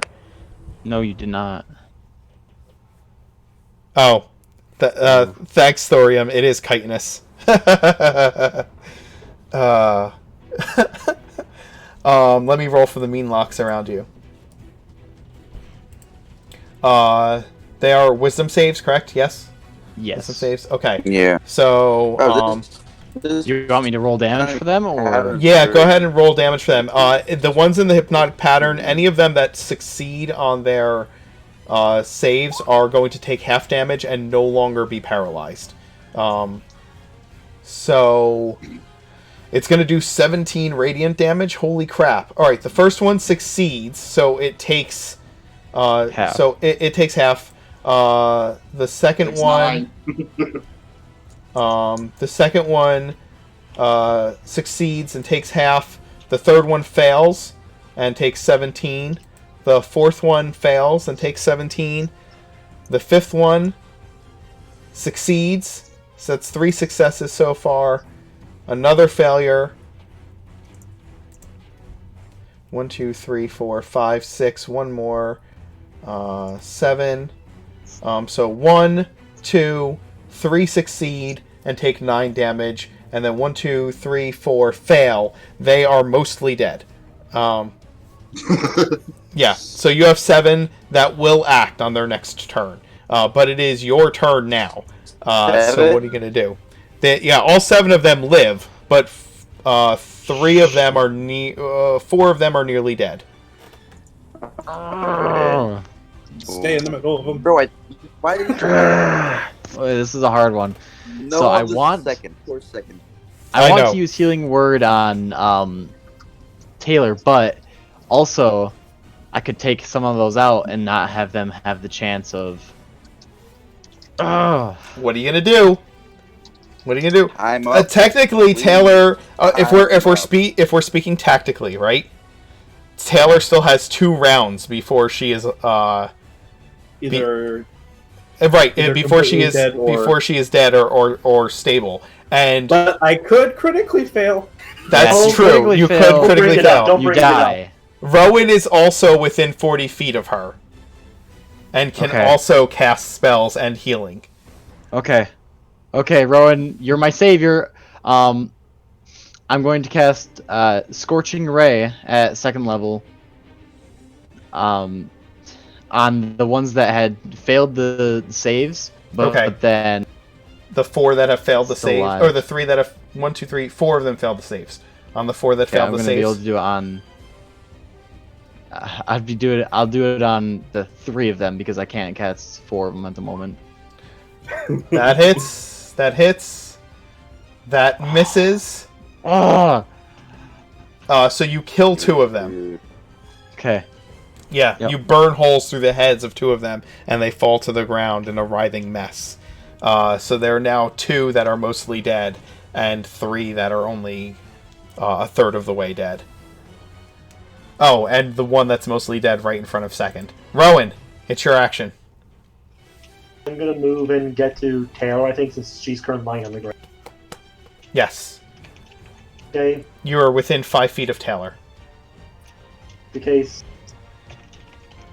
I am. And naturally, why not? Taylor, you have 5 hit points. You are unparalyzed. You can get up and do things on your action. Oh, You Pepe guys the were Frog. that close from seeing my meme frog. Any oh no, Rowan, you don't have any bonus actions. So the mean locks, the one in front of 2nd is going to attack 2nd. It rolls I'll in. use my reaction Don't- again. Don't worry about using your reaction. It's Yeah. going to hit you with or without shield. Alright. So don't Okay. waste your reaction or the spell slot. Okay, You take 6 Mhm. points of damage. got it. You no longer need to worry about concentrating on hypnotic patterns, so you can just drop it if you want. Yep. Yeah, I'll drop it. Yeah, you're also your internet is also dropping your the rate at which you can transmit information because you are really lagging there. Okay, sorry. Oh, there it is. Yeah, You're back. spell You're back. target's Constitution. Yeah. Okay. Cool. Great. Okay. Should I roll Constitution check anyways to be stunned? Because I thought they could stun. Yes, stun you have it, to right? roll. You have to roll a Constitution save to see if you're paralyzed or not. These guys, I hate those kind of opponents. They're so tough. Yeah. Oh, yeah, they're right. rough. You are Cool. paralyzed. 2nd. Okay. Hoff, the ones around you, I'm going to make 7 more. I'm going to make 7 more wisdom saves. Or 6 wisdom Alright, yep. saves. 6 wisdom saves. Alright, the most damage one first. It fails and it dies. So. Actually, roll the damage on it. Yeah, let's roll some damage here. This way, if I don't have to roll their wisdom saves, I won't. Okay, I will have to, because the ones that took 9 last time may not die unless they fail. So I'm gonna roll the 4 that or the 3 that succeeded last time. Okay. All right. Okay, so I don't want to like be that guy, Dead. but I think I didn't roll a save. I just rolled Constitution. You did just roll Constitution, so go ahead and re-roll with your save. Yeah. Okay, you are not paralyzed. You're not paralyzed. That's much better. Your bonus is the same, so it really doesn't matter. But that's fine. Okay. I thought you had an additional bonus to your con save, but you don't. Okay. Well, he has a resilient feat. All right, hold on. Let me get through these rolls, okay? So the first most damage one takes the full 12 and gets consumed by your spell. The second one succeeds, and so is still standing. So there's 1 still standing, 2 still standing. All right. The last one fails. So now, or I'm sorry, yeah, that one dies too. Also, if they enter my range, they also take the damage. Right. There's only the one on second left, and then there's 2 left inside of your space, and they're going to come up to you and attack. They are both mostly dead, but they are going to attack you. That's going to hit for 23. Go ahead and make a Constitution save. It's going to deal 7 points of damage. Yep. You succeed. The second one is going to attack and hit for 21 to hit. Make another con save. Gotcha. You succeed, and you take 4 slashing damage. All right, that's it. There's 3 of these things left. 2 on Hoth, and that are gonna basically just die at the start of their next turn. And there's 1 on second. Oh, make your con saves to maintain your spell. Yep. Okay, you succeed.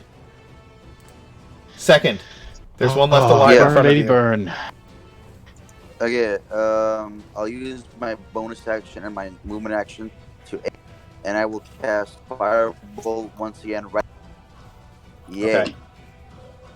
Yeah. That is going to hit. Is that an actual critical? No, probably. No, it's +8. No, but the 9 damage is going to be enough. You burn it up with Firebolt, and it is destroyed. Noise. Tektite. Friend Hoth How is many getting... of these things are still up? There are 2 attacking Hoth, your healer, who has just saved you. How far away am I? You are close enough that you can get up to one of them. Or both of them. Oh, goody. Yeah. Oh, goody. Even with having to stand up, you are close enough to get to them. Make them pay, Tektite. Make them pay. I'm going to cast this spell. Of course you are. Flying Warforged! And then I'm going to sprint over there. Absolutely. I'm going to punish the living shit out of this thing. Do it. So we will go with my scimitar attack number 1. Hot damn. 23 hit. Absolutely. And then it'll be 11 slashing plus the 2 from Zephyr Strike. You decapitate the first one as you move like a blur. No one should expect something made of stone to move as fast as you just moved. You fly almost over the ground, and Hoth, as you are standing there and these things are striking at you, suddenly one of them, the head just comes off and it falls over, and standing before you is Tektite in all of his Warforged glory. And in my second attack, I am going to give myself advantage with Zephyr Strike, because that's what it does. Yes, it does. Or wait, it doesn't take the 2. It doesn't take the 2 because I have to use the advantage on the Zephyr Strike. Gotcha. Okay, that's fine. So here's the second one with advantage. Okay. 25 and 12 so damage. It takes 12 damage. So he decapitates the first one and spins his blade down and cuts the second one in half in front of you, eliminating the last of vestiges of a threat as the meanlocks are utterly destroyed. And then I reach out and I pat. I take my hand and I pat Hoff on the shoulder. I'm like, "Good job, I like that." And then he turns and walks over and starts literally any of the monsters that are still in one piece, like even if they're burned or something, he's lopping the heads off. Okay. You start walking around lopping the heads off. Hoff, you survey the damage before you, and as you are left taking a deep breath in this once crowded square filled with shoppers, you survey the chaos around you, and we will take a quick break, and we'll be right back.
I'm mad. We are back. I'm going to make a couple quick announcements right now, and then we'll get back to the game. First of all, as all of you know, by now, I have been challenged to dab on camera. I refuse. However, my players, I agreed that if my players can get us to 200 subscribers by the end of this month, I will dab on camera for at least 10 seconds. That is a long-ass time. In 10 days, in the first 10 days of the month, they got us to 80 subscribers. I did not think it was possible. I purposely set the bar high at 200 subscribers, thinking there's no way they are going to do this. And yet, somehow, they have gotten us to 80 subscribers in less than 2 weeks. That's insane. For those of you who don't know, if you are the top gifter of subscribers for the month, you get 2 different things. The first thing you get is an Explorer's Guide to Wildermont, provided by Loophole's sponsor over at Comic Book World. You can check them out on his channel. He has a link there. Go over to the Loophole King. His Twitch stream also is centered on our campaign world, as well as some of the things he does himself, including playing Magic. He's going to be starting a campaign in prehistoric Oregon coming up soon. So head over to his channel, like his channel, and subscribe to him as soon as he's able to get those subscriptions as well. Just so you know, for every 10 followers he gets, he is going to gift a sub to our channel. So go over there and follow him, like his stuff. He puts out great stuff. He does a lot of the maps for here in Oregon, and he does a lot of that map making on his Twitch stream. So go check that out. Also, Holy crap! Oh my god! Woo! Nice mage! What Nicely the heck? done. Thank you, man. Not only do you get an Explorer's Guide to Wildermont, but Justin from our Saturday night campaign is giving out for the number 1 gifter of subs. He is giving out his original copy of Castlevania Symphony of the Night. It's not in the case, but you get his original copy, his personally owned original copy. It is a prized possession of his. He is also giving out gifts to. He's also giving out prizes to the 2nd and 3rd place sub gifters for the end of the month. If you want to know more about what those giveaways are, head over to our Discord channel. Join our Discord. Check it out. It's all up in the announcements. You can check out all the prizes that are available for gifting subs. So go there, check that out. Red Ice Mage, thank you so much. That is Taylor in our game right now, gifting subs like a maniac. Thank you so much for Taylor, doing that. You know me. Damn. That is somebody wants that Explorer's Guide to Wildermount. That's what they want. That's what they're fighting. Everybody's fighting that. over Explorer's Guide to Wildermount. What was that mug? I want that mug. Oh, 2nd place. Yeah, 2nd place is a drinking horn with the Skyrim logo on it. I want that. I want that too. Yeah, you guys can fight over that. See who can get to 2nd place fastest. By the way, right now, David is at 1st place with 25 gifted subs for the month. So that's insanity to me. That's just insanity to me. Anyway, in addition to that, there's updated merch in the merch store. We have some Dab for the Dab God shirts and hoodies.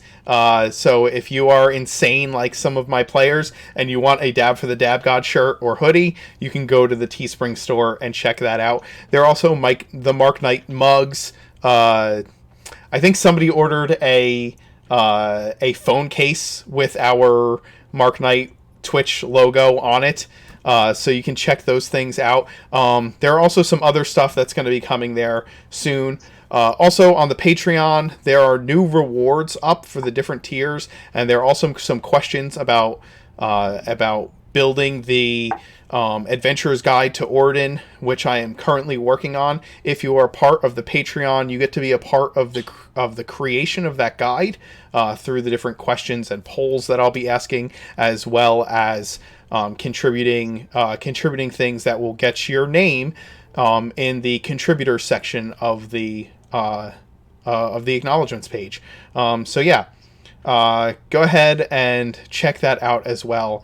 There are a lot of cool ways you can support the stream. If you like what we do here, if you're enjoying our games and the world of Orden, please consider being a part of our community and getting on the Discord, becoming a patron, or buying things from our Teespring store. Every little bit helps. Every dime goes towards keeping this stream running, keeping the world of Orden alive, and propelling me towards releasing my Adventurer's Guide to Orden. It's a dream I've had for a long time. It's something that I'm really excited is actually happening. So yeah, thank you everybody who is a part of that. Thank you to all the patrons, all the subscribers, all the players, and everyone who is supporting the stream. Without further ado, I know that's a lot of announcements, but moving on from that, let's get back to the game. One more ado. Oh, go ahead. If you're watching on YouTube, don't forget to like, subscribe, and hit the notification bell. Rick has to say that every time, or the stream doesn't count if he doesn't say that every time. Yeah. So yeah, Rick is, like I said, Loophole King. Rick, he plays Tektite. His channel is The Loophole King. Twitch.tv/The Loophole King. Go check out his stuff. He can tell you about it at the end of the stream as well. But let's get back to the game for now. Because Tektite wants to slaughter some more stuff. You are walking around Tektite in this aftermath. There are many of the Marines, and as you're looking around and surveying the chaos around you, you're realizing that many of the Marines and many of the constables who were in the square have also been fighting off these creatures. Some of them are lying paralyzed or dead in the streets, along with bodies of these creatures. There are more of these creatures. These creatures are small, no more than 3 feet tall, and as you look around, you begin to realize that there were far more of them than you at first had noticed. There are a lot of civilians who had made it out of this area with their lives, and a lot of them that have not. And by this point, the sun has well set on the city of Grovhaire. You are battered. You are bruised. There are burned bodies in the street. There are blood-soaked stones around you. Shops are packed with people who had run into them and slammed the doors shut. And you just look around at the results of the chaos before you. The Phoenix Fountain at the center of the market has been shattered and obliterated, and everything around it is covered in rubble, and what remains of the water from the fountain kind of just shoots straight up into the air, pouring down. Tektite, as you're moving around, lopping the heads off bodies, you begin to detect portals, but the only effects of planar travel that you experience are the residual effects of the gate that were over the fountain. Nothing else within a mile of you. Okay. Okay. Does Taylor see a bar? Yes, there is absolutely a bar.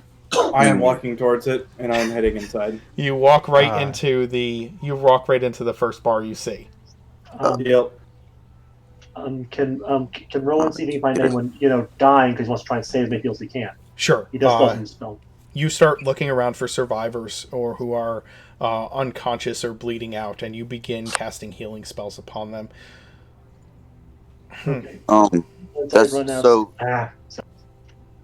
I was going to say, once Rowan's going after spell slots, he's going to try and, get as many other doctors and such rallying as he can, help him try and save as many people as he can. Sure. There are absolutely people coming into the street to, triage what's happened.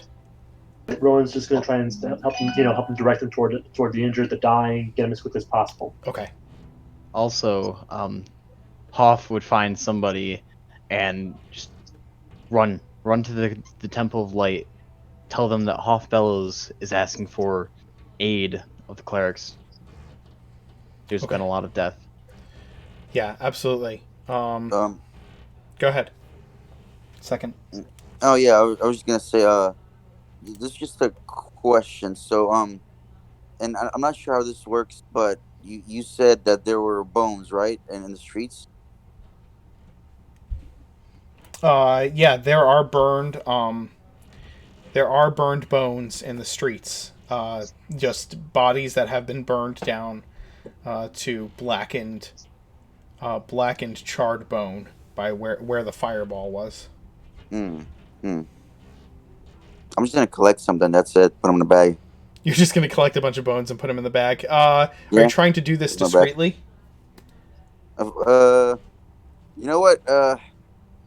Yeah, out in the public isn't actually a good idea. You're right. I just realized that there are people out there watching, so I'm not gonna do that. I mean, that's fine. As you are healing, there are other clerics that begin entering the streets, and you see that the constables have taken command of the situation and are directing people.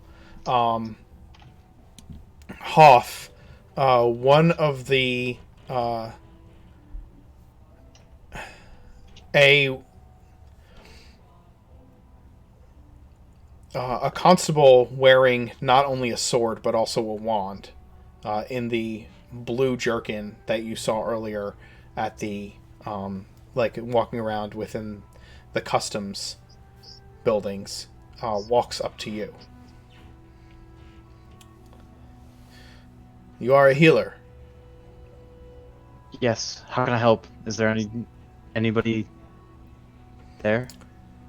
Yes, we have clerics coming to begin to triage those who are still injured but alive. Are these your compatriots? And he points around to the ones who are walking around. Taylor has disappeared from the square, but you'd probably see me like opening a door into a bar. Yeah, I look over his shoulder towards the bar.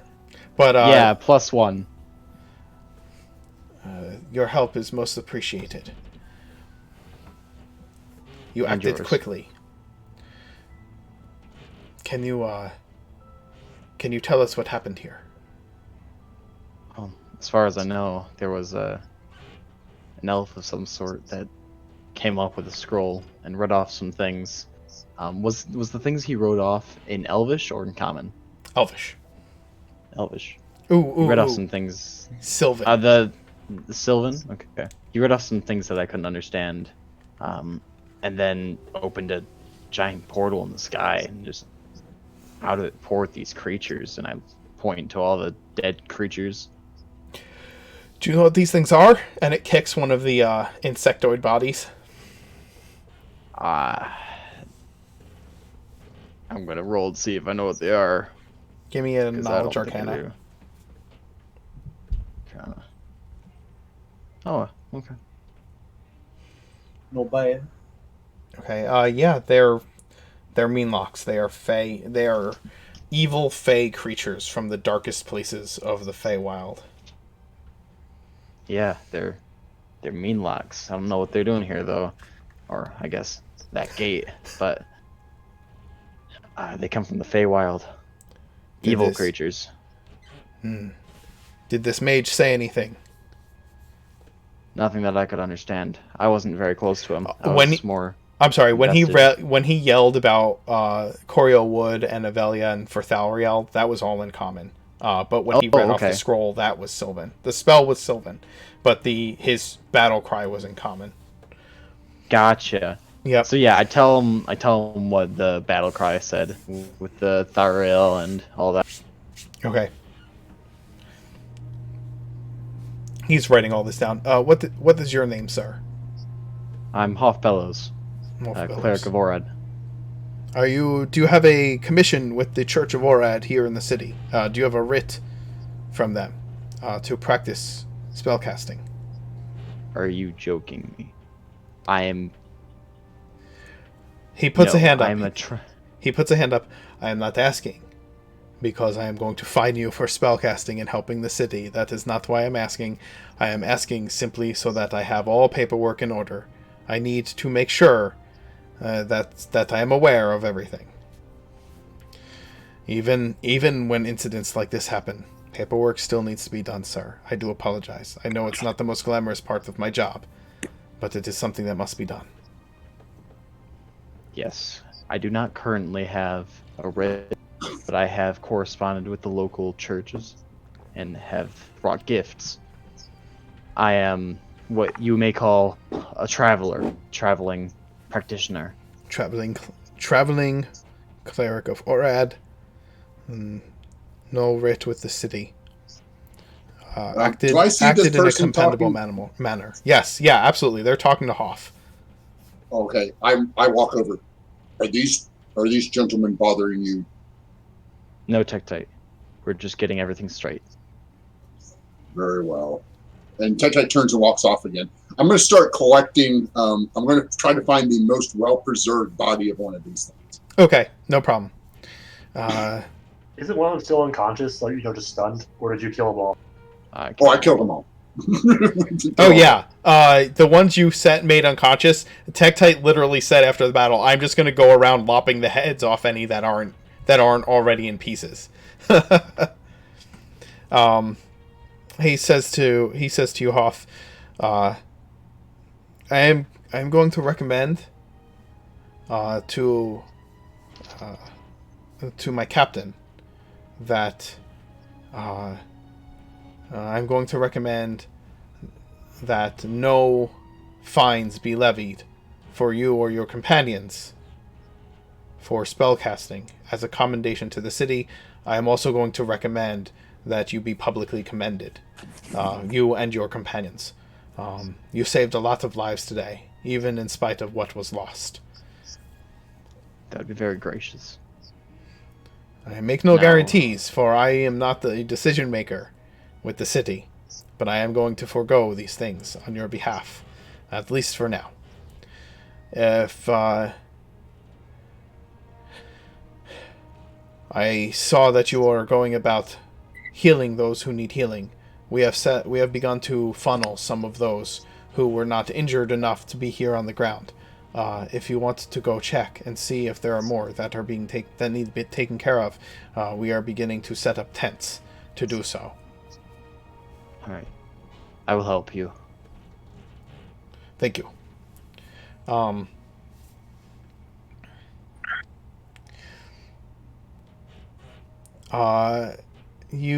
Taylor, you go in and you drink. Rowan, you have spent your time healing all those you could find, and you see that there are officials and clerics of the area kind of triaging people towards tents that are quickly being erected. There is a lot of efficiency in how things are being handled here.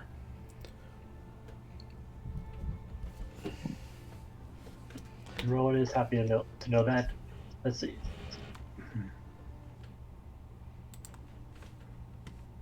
And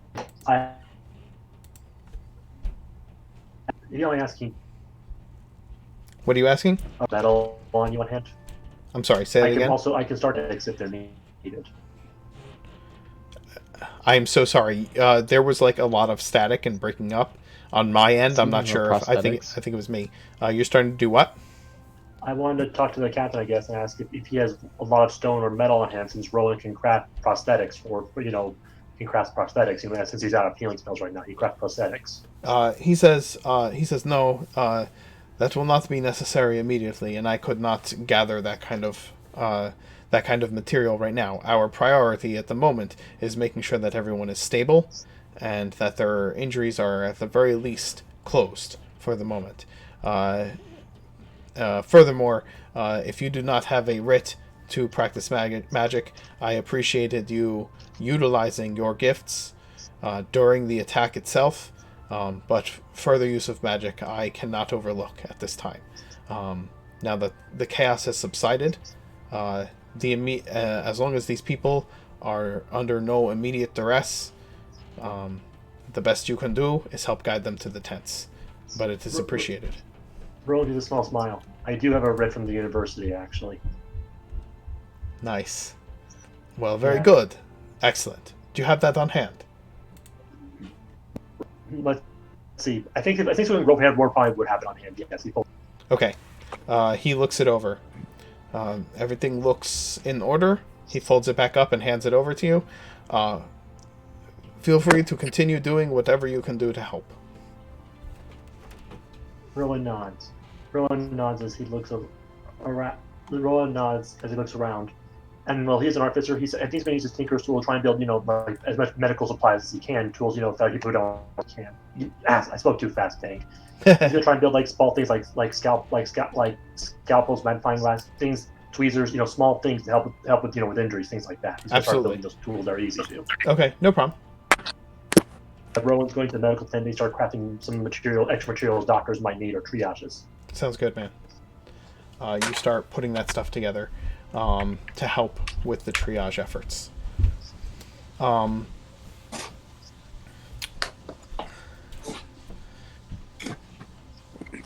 What are you all going to do once everything is kind of under control?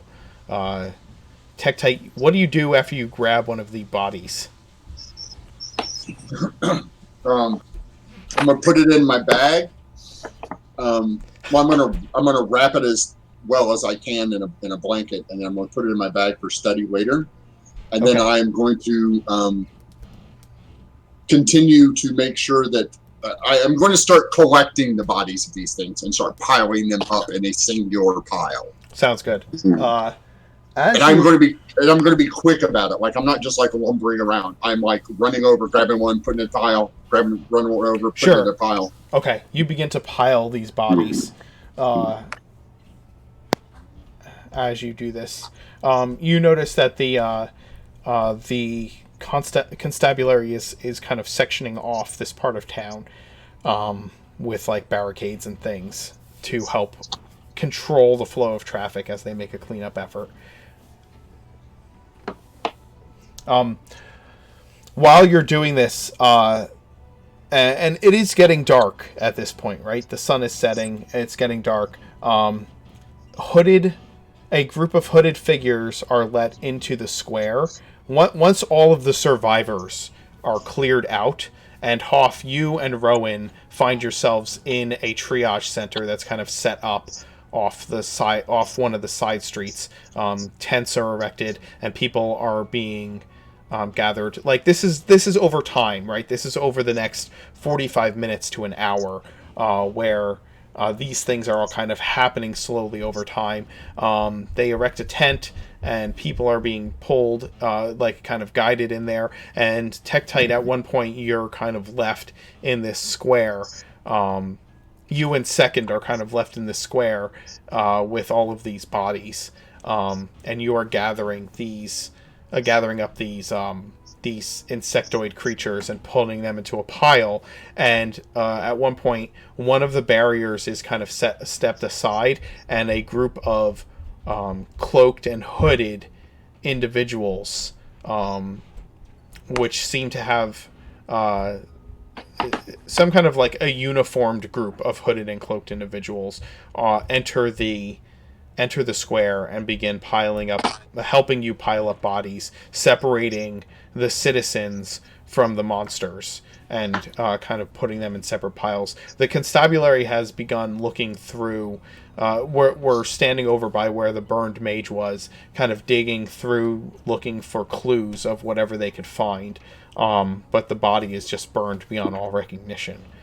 But yeah. Was I able to collect bones from the dead monsters? The dead monsters. I burned 2 of them, right? Yes. I burned 2 of them. The dead monsters do not have bones; they have an exoskeleton. That is unfortunate. Yeah. They are chitinous insectoid creatures.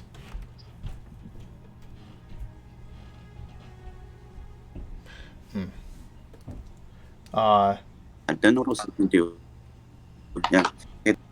I guess you'll eventually see Taylor walk out with like 2 drinks in her hand. you just walk out of the bar with the drinks. We'll just say I'm fairly inebriated. That's fine. You get yourself nice and toasty while all this is happening over the next hour. Rowan looks at Taylor. Oh, good, rubbing alcohol. Can you bring it over here? I don't know if it's rubbing alcohol. Do you want to sip? Rowan says, "Yes, yes, and yes, actually, yes, but not right now." Well, this guy blew up in my face, and that was kind of, weird. Portal opened up, and, that's weird, too. I thought I needed a drink. Rowan sighs. If I give you some coin, can you just buy the largest one they have for me to go? I'll drink it later. Woo! Happily. I'm sorry. What was that? She'll try to stack these drinks, and I'm gonna make a dexterity saving throw because I want to. Oh yeah, you can stack those drinks. Darn it! I didn't fail hard enough. No, you did not fail hard enough. Darn it!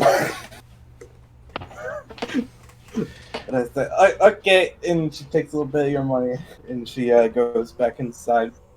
Takes a little bit of our She'll money? walk up to the bartender. No, she took a little bit of. Rowan gave her some coin.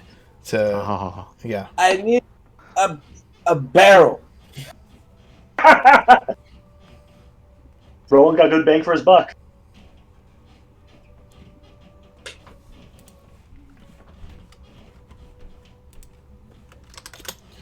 Okay. So you guys, how long are you going to stay here helping?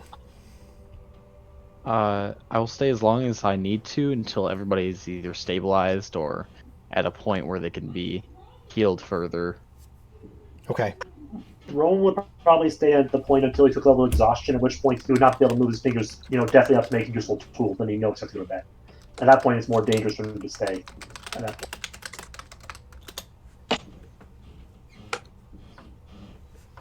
The hooded figures are examining it? What's that? Are the hooded figures examining it? No, the hooded figures are just clearing dead bodies. They're kind of these different shaped and sized hunched forms, mostly, the hooded figures. Do you want to, boil his flesh off and collect his bones? I don't have to, because isn't he already, I mean, he's burned to a crisp.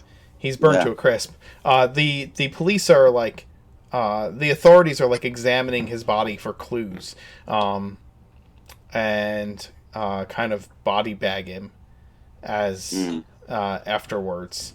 They're gonna see what they can. Well, not really body bag him, but they put it on a stretcher to take away for further examination. Find out more about him. Eventually, all the bodies are piled and are kind of taken. All the bodies of the citizens are kind of taken away by these hooded and cloaked figures, and all of the insectoid bodies are in a pile. Everybody in the triage center has been either stabilized or healed as much as they possibly can. And Hoff and Rowan, you both stand in the midst of this triage with several other clerics and medical practitioners, and you guys are just exhausted. You've used every spell you have available, and between the adrenaline wearing off of the fight and the healing and helping that you've been doing, you find yourselves kind of at capacity. Second, you have been watching the body of this mage the whole time as the authorities have been standing over it, kind of cataloging things, and as bodies have been taken away by these hooded and cloaked figures. There are the street is cordoned off all around it, but there are people at these barriers just kind of watching the chaos unfold, or the chaos be taken away and put back together. People want to get back to the shops, but the authorities just obviously aren't letting them. There are some people who are being completely unreasonable. There are some people who are terrified. There's some people there are some people who are just curious. You see, and second, you eventually watch as the last of the bodies are taken away, and the body of this elven mage, burned to cinders, are taken away by the authorities. You overhear one of them saying something along the lines of, "I believe there's a cleric in town who can speak with the dead. Let's see what we can find out." And Tektite, you are piling the corpses of these insectoid creatures. Some of the hooded and cloaked figures have helped you do this, and the authorities are looking over them as well.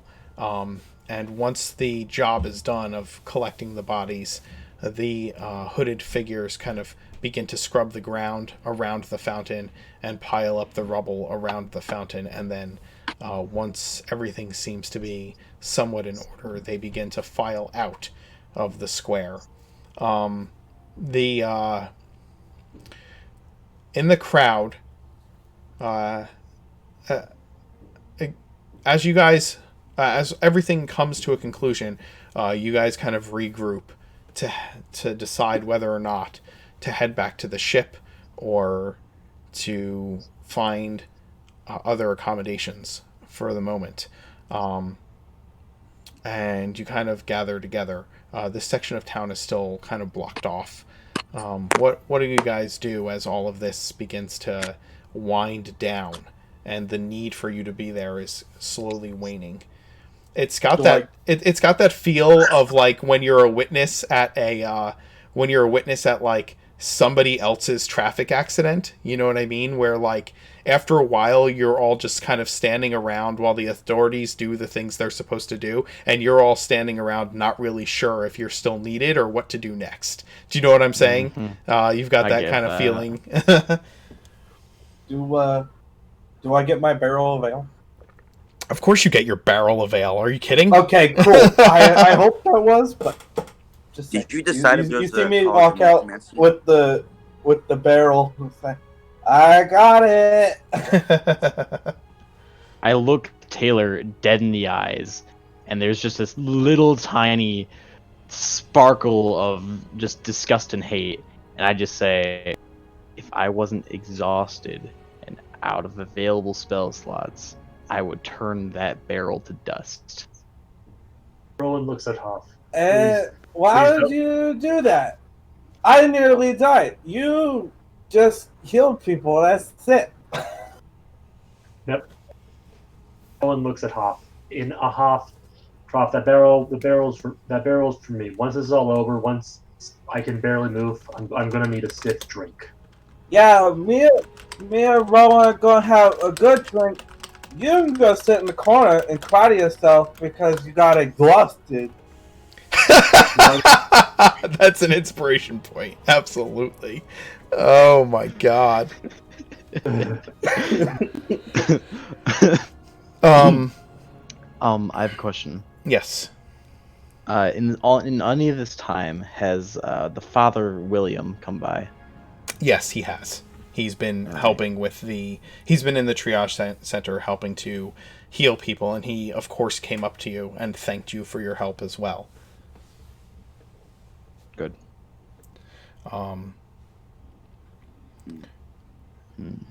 Do you guys, one of the captain, or one of the men in uniform who is obviously of a little bit higher rank, comes up to all of you and thanks you for your help and says that we believe we have this under control now.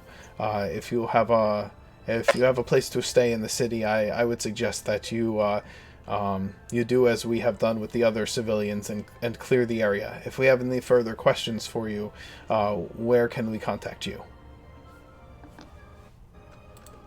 You can find me next to the barrel. I think he's saying the truth, but you can find us next to the Daring Grace, or within the Daring Grace. Some of us, at least. You'll be able to contact someone that can get a hold of us, at the absolute least. Okay. Thank you very much.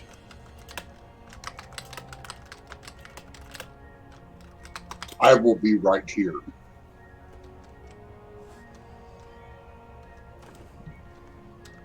Did they say we needed to be back, or did we have a couple of days before we needed to be back at the Daring Grace? I don't remember exactly. You are in town for a couple of days until the ship is fully repaired. There wasn't an exact time frame, but I believe before you guys separated, you had agreed that you would meet back on the ship by the end of the day to figure out what to do next. So you can either... It was something we agreed, not... Correct. You have shore leave for at least a couple of days. Okay. Also, the people that are investigating the body of the elf. Yes. Are they still there with the body, or no? They have taken the brought it body off? away. They have carted it off. Okay. Did you want to speak to them before they did that? I think that wouldn't be a bad idea. Yeah. Okay. You can. I didn't really give you a chance to do that, so you can do that. You can absolutely do that.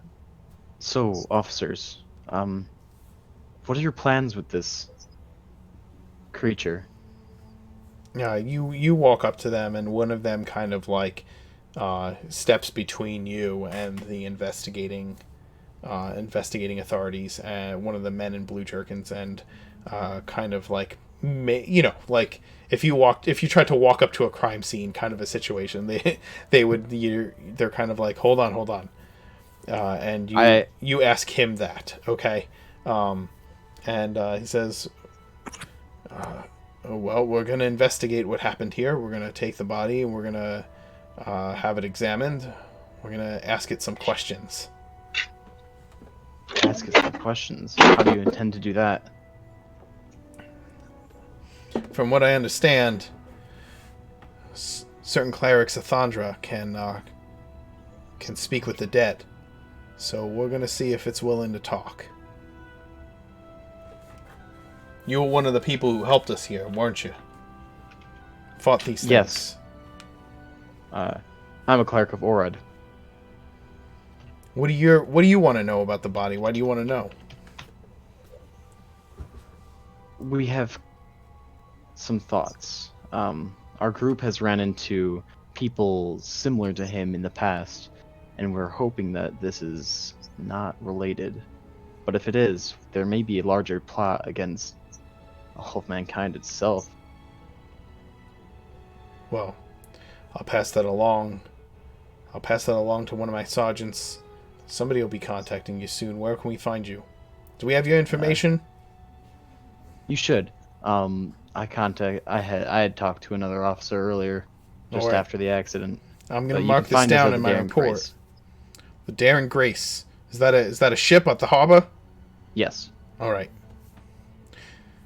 Thank you for your assistance and for your willingness to share this information with us. So we'll find it very useful, I'm sure. And he kind of jots this information down. We're going to try and clear the crime scene for now.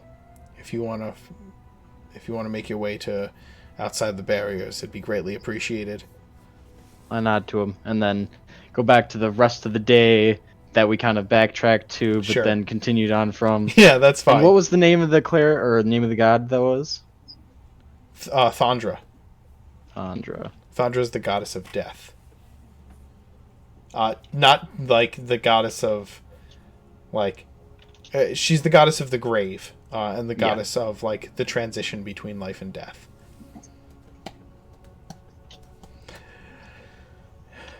As you kind of head out, and Taylor is rolling her barrel of ale down the street, Rowan's barrel of ale down the street, you gather to head back to the Daring Grace, I'm assuming?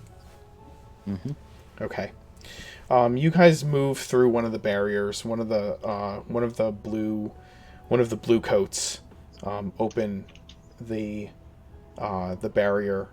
They're wooden horse barriers, you know what I mean? And he kind of pulls it away so you can go through. As you are on your way past a man, you kind of get past the crowd and are heading back to the ship when a man in a long coat with a wide-brimmed hat runs up to all of you. He runs up to you and kind of gets in front of all of you and puts a hand up.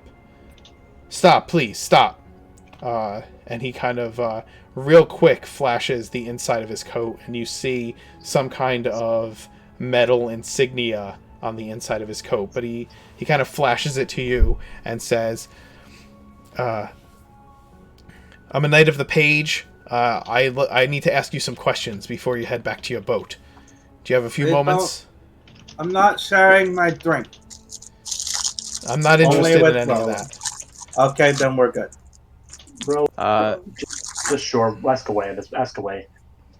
Thank you. Yeah. You're members of a ship crew. It looks like you're heading towards the docks. Passenger in my case, but otherwise, yes. What's to it? What's what? What's to it? Just asking some questions. Everything will be a lot easier if you just go right along with it. This guy seems shifty. Can I get some vibe? Can I vibe check this man? Yeah, give me an insight roll. You vibe check. Yeah, this is a vibe check, man. How's his vibes, man? We need to know. Shoot. He's giving off an air of authority. At least that's what he's projecting. I'll put it that way. You might be buying it, Hoff. Mm-hmm. Yeah. So as I said, you're members of a crew of a ship. I see you heading back towards the docks. And Rowan, your response was what? Rowan says that he's a passenger. What ship are you on? Daring Grace. Daring Grace. The Daring Grace. That's the airship out of Geneva, right? Yes. Yeah. And what are you doing here in Grovhaire? Repairs. Daring Grace and for repairs. How'd the ship get damaged? Well, you see, there was someone, I don't quite remember who right now, but they lit this giant ball on fire. Take another inspiration point. You get two. Hoff is visibly sputtering at this. Airship lit on This is fire. probably exactly how she would say it too. Airship, giant ball of fire. That's not what happened. Listen, okay. Listen here. That is what happened. It was a ball of fire. Okay, listen here. There was a ball of fire involved. It was not a ball of fire. It was eagles. This, it was a ball of fire. This person stops as Tektite has walked around behind him and has walked directly up to his back.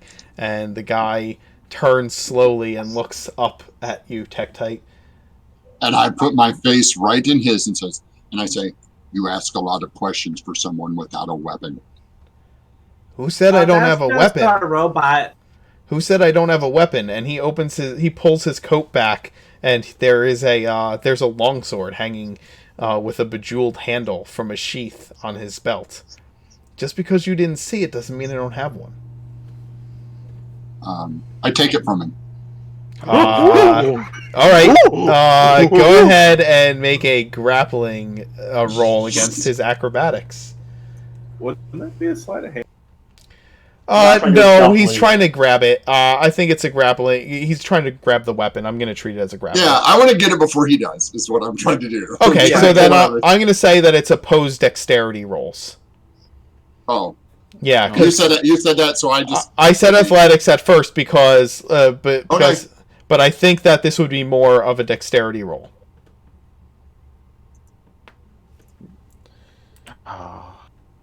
Okay. You rolled a 7, right? Yep. Yeah, I beat his 4. Well, that's a 4. That's just a 4 on a d20. I didn't add the pluses or anything. So he's got a dexterity of 18. So he beats you by 1. Aww. So on. you go to snatch Does his. somebody... Wait. Does somebody have inspiration we haven't used yet? Yeah, you do. I gave. Didn't I? Oh, I didn't give you. You already did use your inspiration. I'm sorry. I already used mine. Yeah, you did. I'm gonna use my inspiration to give him a roll again. All right, you pull the sword. You pull. No, I'll just use the 17. You pull the sword. Yeah, you pull the sword out of his sheath before he can turn away from you. You like grab the handle of it, and he goes to turn away from you, so you can't. And as he turns, you slip the blade out of his sheath. No, see, you don't have one.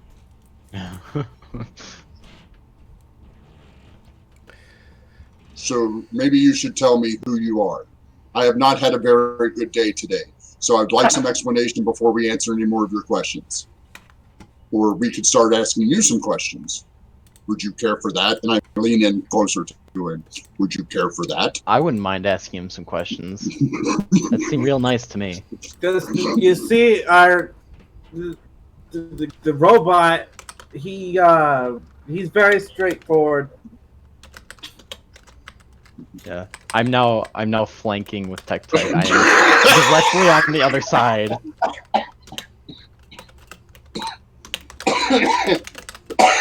Sorry, I mute myself for a minute. Guys, No I don't problem. know if I'm in the best shape to fight if that's what we're doing.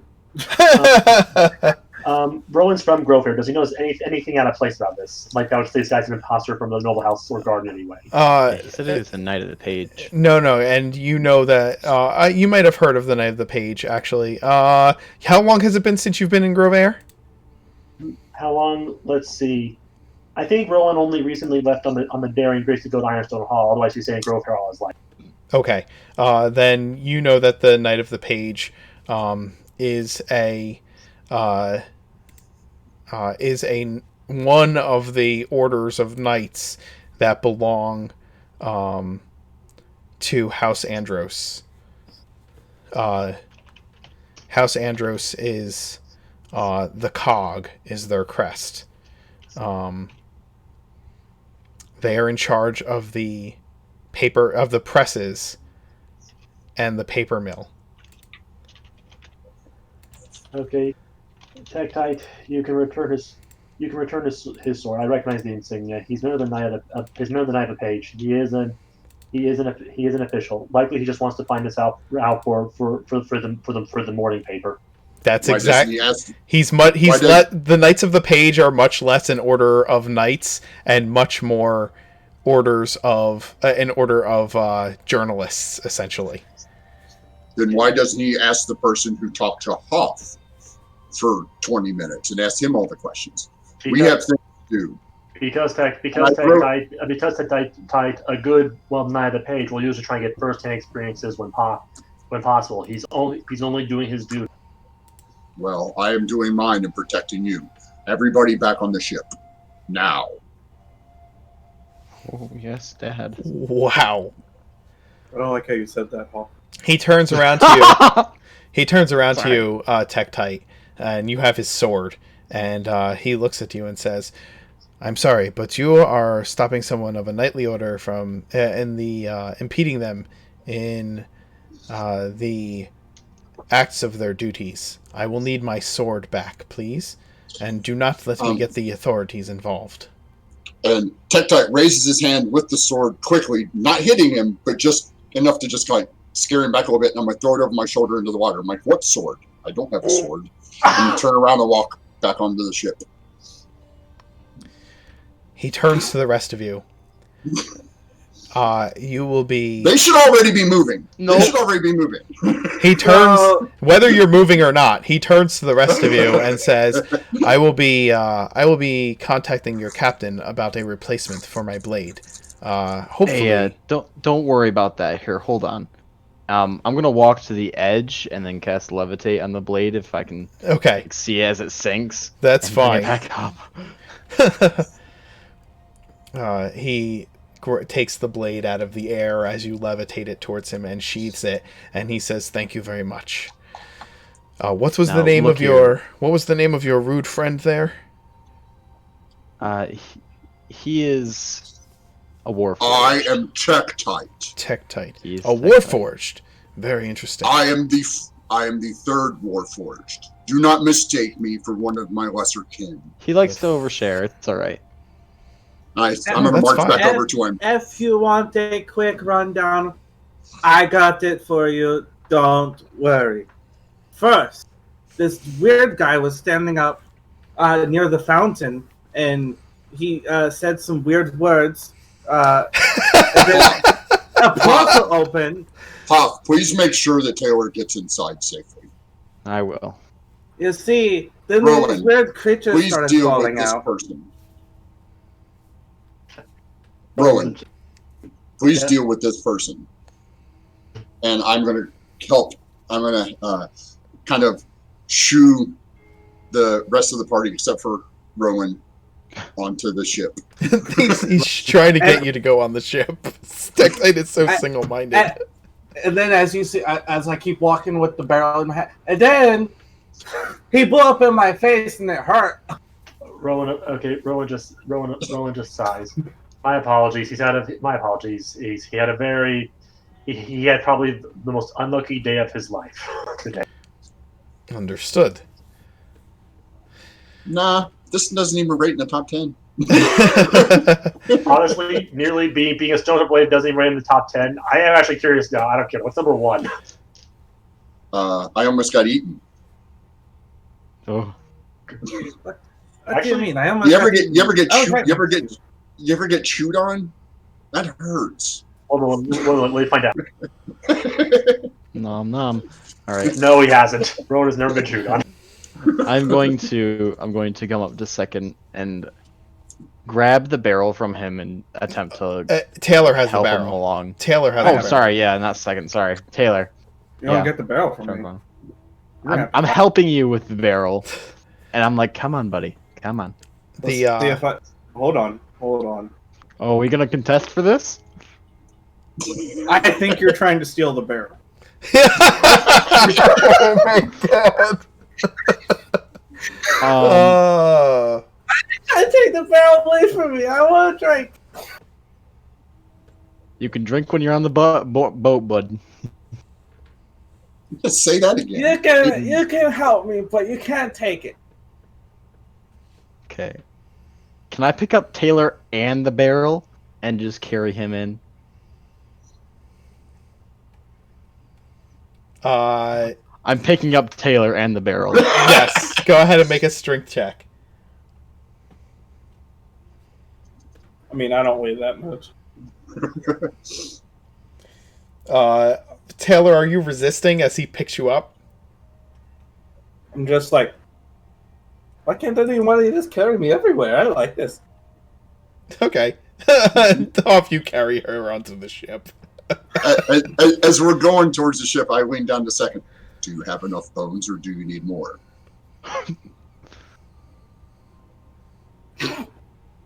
Second. Yeah. Yo, what's up? Did you hear what he said? Did you hear Tekka? Tektite leaned down to you and said, do you have enough bones or do you need more? Oh, okay. Sorry, I wasn't here. I just came back. Sorry, I had myself muted. So he asked me if I wanted bones. Yeah, you guys are heading back to the ship, and a reporter has come up and started asking you guys questions. Tektite has kind of tried to shoo him away and usher everybody onto the boat, and as you are going up the gangplank, Tektite leans down to you and says, do you have enough bones or do you require more? I don't have any bones like that, but I would love some. Okay, go up on the ship.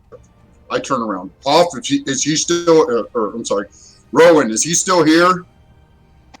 Okay. Rowan takes a look. Yes. Well, you guys haven't even started talking yet because all the shenanigans. I'll wait. I'll wait. So that's when this is happening. I'll let Rowan do his thing, and then I'll ask the question. Okay, Rowan. So he asks you. So you said that a ball of fire caused the damage to the ship? Yes. And yes, unfortunately, Yes, unfortunately, a ball of fire managed to ignite the wood. Most unfortunate. And And you were. Do you know the purpose? You said you're a passenger upon the ship. that is correct. A passenger. I would really like to talk to some of the crew. It's unfortunate that that gentleman ushered them all away. How long has the Warforged been on part of the crew of the ship? Rowan gives in on a shrug. I don't know. He was there when I got there. I see. And do you know? You say you're a passenger. Where are you bound? Okay. Let's see. I'm trying to think. Would things like manifest? Would ship manifest? Be public records, like something you can just look up if you wanted to. For an airship, I don't know. And remember, the cities are all individual city states essentially. So the communication be from one to another. I'm not sure how open that would be. Right, but would in order to dock at Grovhaire, would they have to submit a manifest destination? Yes, they would have. Yep, absolutely. In that case, then they probably know. I think Rowan's bound for Ironstone Hall. They know. Yeah, because you had to answer that question when you came in through the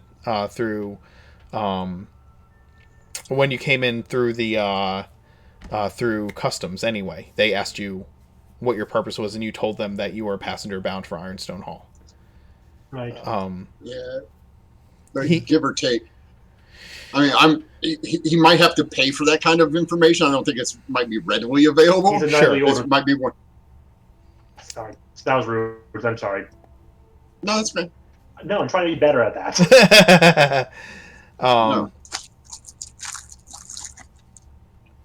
So he says, okay, bound. So do you tell him you're bound for Ironstone Hall? Not yet. I mean, I'm guessing he would have access to information. He's a nightly order. He could definitely pay for it if he wanted to. Okay. But Rowan does ask, forgive me, but what sort of story are you writing? This is a very, shall we say, this is not the sort of story you would think of writing about a random ship's itinerary in the wake of, I think, the worst terrorism attack in the last, 180 years, I believe, if my memory is correct. Look, I am just trying to find out the information about all involved so that I can have an understanding of your travels, what you're doing here, and how you got involved in what happened today. I am simply curious as to as much as I can possibly. I'm trying to gather as much of information about the situation as I can. Okay, insight rolls a treating thing, since it's the Rowan, this seems unusual because it's not something like a normal journalist story that a journalist would write. Okay. You make the insight roll, and when he says, I'm just trying to gather as much information as possible, that has the ring of truth about it for sure. Okay, but for what end? This is not like a normal journalistic story that a journalist would the nightly order would write. I am covering the heroes who helped save the day against the said terrorist attack. I would like to know as much as I can about those heroes so that I can print as much truth as possible for the people of the city. There is another Knight of the Page interviewing the officers at the scene to get the full information about exactly what happened. I am going to ask you about what happened as well, but I want to know who the officer said, and I quote, they would be looking into getting a commendation from the city. And I would like to know more about those types of men and women who would be willing to put their lives on the line to help the citizens of Grovhaire. Is that not something you think that the people would want to know, who their saviors are? Okay, I rolled 11 to see if that sort of insight thing is true or if he's trying to conceal something. Seems true enough to you. Okay. Rowan gives a sigh. I apologize for my rudeness. I've merely watched two of my comrades be killed, seen a lot of blood today, and I'm in stiff need of a drink. I apologize. I understand. Would It's you been like a to long day. perhaps I should let you get some rest, and we can schedule a time where you and your companions can sit down with me, and I can ask you the necessary questions that I need for my story, although I would very much like to print something in the morning. Rowan, is he still there? Rowan sighs. Yes, Tektite, he is still there. Oh, good. Second needs more bones. And I start walking towards Rowan. Rowan is now praying the knight doesn't report second for necromancy. He turns back to Tektite. I can see that you are going to continue to be hostile. I will leave. Thank you. I appreciate your time. I hope that should other of your kind appear in the city, they will be less hasty to violence as you are. Perhaps you are not the hero I expected, but more simply one who enjoys the thrill of battle. And he turns... As he walks away, I'm going to say, if I were hasty to violence, you'd be dead already. Yikes. Hasty to threats, then, he says, looking over his shoulder, and continues walking. Come, Rowan. We must go. We must drink. Yes. Okay, I need a drink. Tektite, I know your kind doesn't need to eat and drink, but can you? Well, I can. Great. In that case, Tektite, I'd like you to try. Have you ever tried ale before? Dwarven ale from Ironstone. I doubt you have anything nearly as soothing. Probably not. No. Do you want to try it? Would you care to join me in a bit of human ale? See how it compares. Well, I would like to try some of that Taylor has. It seems to be working quite well. Very. That second ale. Come on, I'll grab you a mug. And Tektite, in the morning, meet me in the ship's smith. I'll see if there's anything you need else that needs to be patched up or anything. I'll fix you up. Okay. Very well. Sorry, but right now, I would more likely to damage you further. We both know that's not a good thing. You guys head aboard I'll the be ship. fine. Yeah, I poured I cast cure light wounds on myself a number of times. Okay, sounds good. Yeah, I pour myself a drink. And I pour one for Tektite. There you go. I poured Tektite a really large one, thinking he'll probably need it. Pop, do you want to join one? I think it's not uncommon to want to drink after all this. Why not? But if you're going to do it, you're going to do it right. All right, Hop. All right. In that case, I say, come on, Hop. We'll pick you up, and you can drink, and you can do a proper keg stand. No, that's not what I meant. Yes, Hop, good. That it will not happen?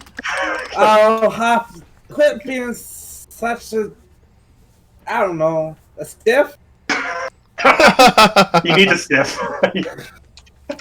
Hop, just come on. Have a cough. Okay, in that case, Hop, what is considered proper, if not a keg stand? Let's hear it. Hold on. Where's my item?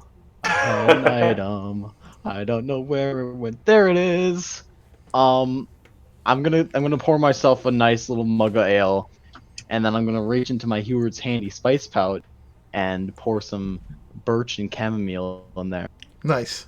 You're gonna make yourself a little spiced ale. Oh yeah. Ronald's will hook his mug. Can you hook me up? Oh yeah. Here you are. I said hook me up. For you. I said hook me up. Oh, hook you up. I mean, sure. I pour him an ale. Do you want spice? No spice. Like one second, like you said, you poured him, the spice. I said hook me up, like put more spice on. Is what I'm trying to say. Oh, gotcha. He wants some spice in his ale too. You want some ale with that spice? Rowan just looks more spice. I give him like a few more pinches of spice. You're gonna choke on this if you want more. Rowan thinks about it. So I'm gonna give him a will save. If he gets 15 or higher, he doesn't. If he gets less, he does. He'll ask for more. Go for it. I want to see it. Okay. Oh man, I'm sorry. Just everyone. barely.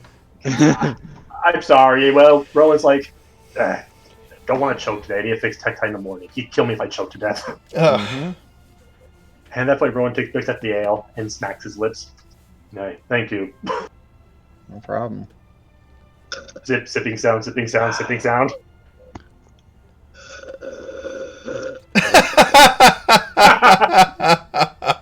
Go ahead, get an inspiration point. That was beautiful. You guys spend the rest of the evening drinking your cares away and kind of reflecting on what happened in the square this afternoon. Taylor, about 15 minutes after being back aboard the boat and like 2 drinks later, you pass out on the table. Wait, I want to keep drinking. I want to make some con saves. All right, that's fine. Go ahead, make some con saves. Yep, you pass. All right. I passed out after 3 drinks. Absolutely, you do. Well, actually, I don't get disadvantage on saving throws. Hold up.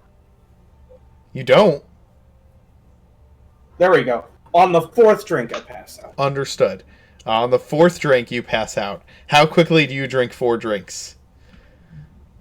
I'm just drinking with everybody. I'm having a good time. So it sounds like 30 minutes. Yeah, max. maybe 30 minutes. Yeah, maybe 30 minutes. And you guys spend the rest of the evening locked in thought and drink. You have some time to reflect on exactly what happened today. And you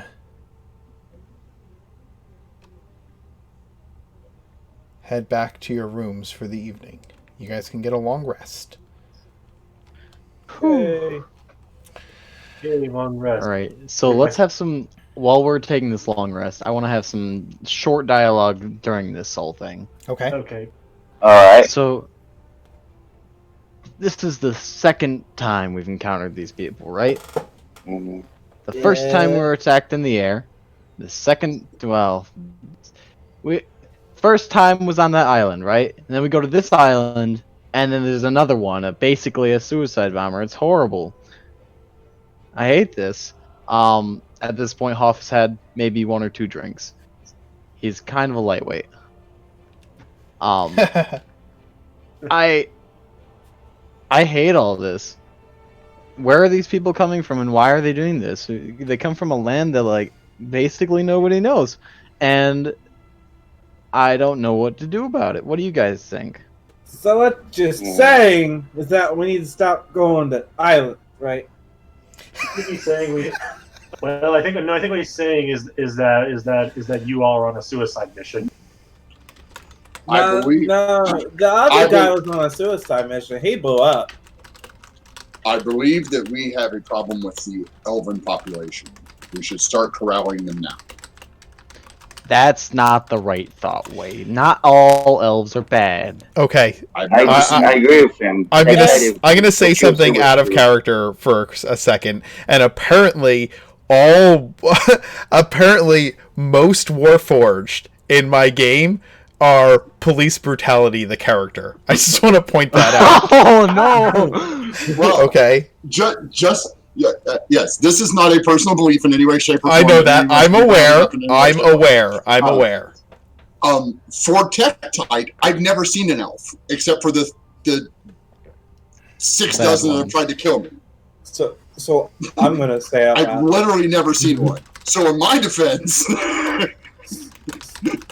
so if I'm half elf, does that mean I'm only quarter bad? Am I excluded from this, quarantine thing you're doing? well, you seem okay. I guess we could do it on a case-by-case basis, but we would have to interview them all. That seems more logical. Yes, we will interview all elves in the world. Brilliant. Roland gives a sigh. I can guarantee you that's what the police is doing right now. They're probably going to go look for wherever large gatherings of elves happen, interview them all and such, and see if they're harboring any more. That's what the police will do. And there's also a decent chance the city will be simply put on lockdown for at least a few days. No one allowed to enter or exit the city until this is all sorted out. So that's also something that has to be considered. So you're telling me that they're not all like that? I've never seen these creatures before, except the ones that have tried to attack us. Apparently, it's just the ones from Thariel. Rowan gives a small smile. No, Tektite. Thankfully, thankfully, most elves are perfectly ordinary people, like most people you know. I think as you probably consider them. Most elves are like. So most elves are like the lot of you. Have you seen their ears? They're not like everybody else. Well, Tektite, you can't. Unfortunately, Tektite, despite my best efforts, I cannot sum up. You cannot sum up an entire people based only on a few sentences. You can't sum up elves as they are pointing of people inclined toward the woods. Remember, full-blooded wood elves in coming out into like gatherings of civilization. Most of them are like there in an ambassadorial capacity if they are nobility, and like very few wood elves who grow up in wood elf society make it a habit of like of then leaving their homeland and moving into human lands. The wood elves that are in human lands tend to have grown up in human lands, or are or have a reason to be there, right? Does that make sense? Yeah, totally. Yeah. They're very it's very rare for wood elves to just show up. Wood elves don't have. There's not like a wood elf. There's not like a major wood elf population in most cities. This is a very human dominated. The cities are very human dominated. There's some dwarf. There's some dwarf, more dwarf than anything else, honestly. Dwarf, gnome, halfling, and then the very small a smaller minority of wood elves, and then dragonborn, warforged, and high elves are basically completely unheard of in most of the cities. And to be fair, warforged are like ancient warforged are only now starting to reawaken. There's very, very few of them. Yeah, as far as I know, I'm the only one that's around. I've heard the people in the city mention other warforged, and I can only assume that they were built after I was gone. I think Rowan mentioned to you that a lot of the warforged, though, that from the Bulgarian Empire, though, were scrapped. I think Rowan. Yeah, I think you mentioned that. So I know that there have been more made, but I only know of the 6 that were made with me. Right. The other 5 that were made with me. That's true. So in any event, somebody mentioned, I just wanted to make bring to light that it's not like there's like a wood elf part of town in Grovhaire that they're going to go and start sweeping for terrorist cells. You know what I mean? Yeah. So no, like I said, Tektite's never seen an elf. Until he's been a part of this crew. That's true. Until I've been a part of this crew, and the only ones I've seen have tried to hurt him or his friends. That's also true. So he has lived in a society where they didn't exist. So to see them like this, he just assumes that they're all like this. It's a logical assumption for him to make.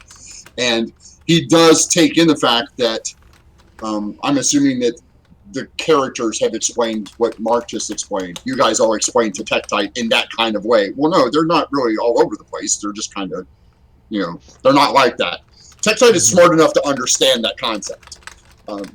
It's just hard for him to make those deductive leaps based on what he knows until somebody tells him. So I'm like, very well, that seems like it would be inefficient then, if they're not all readily available. Yeah. Owen shrugs.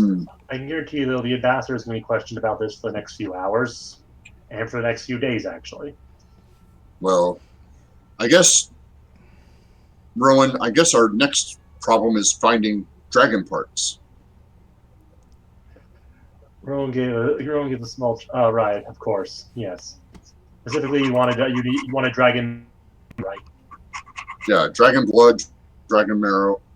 Hey, Any of you know where we can find that kind of stuff? Probably in a dragon. Hmm. One thinks. Well, I kind of need the stuff to kill the dragon.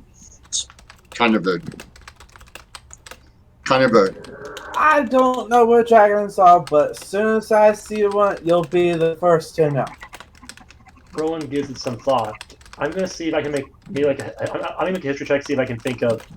Honestly, probably disadvantage because right now he's currently.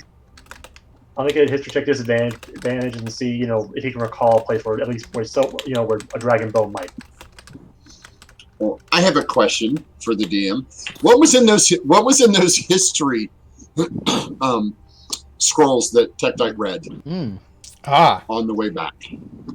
Good question. Because you told everybody else what was in their scrolls. Did you? I need a research roll from you. Okay. What if we all help? Yeah, it's going to be an it'll be a history roll. Make a history roll.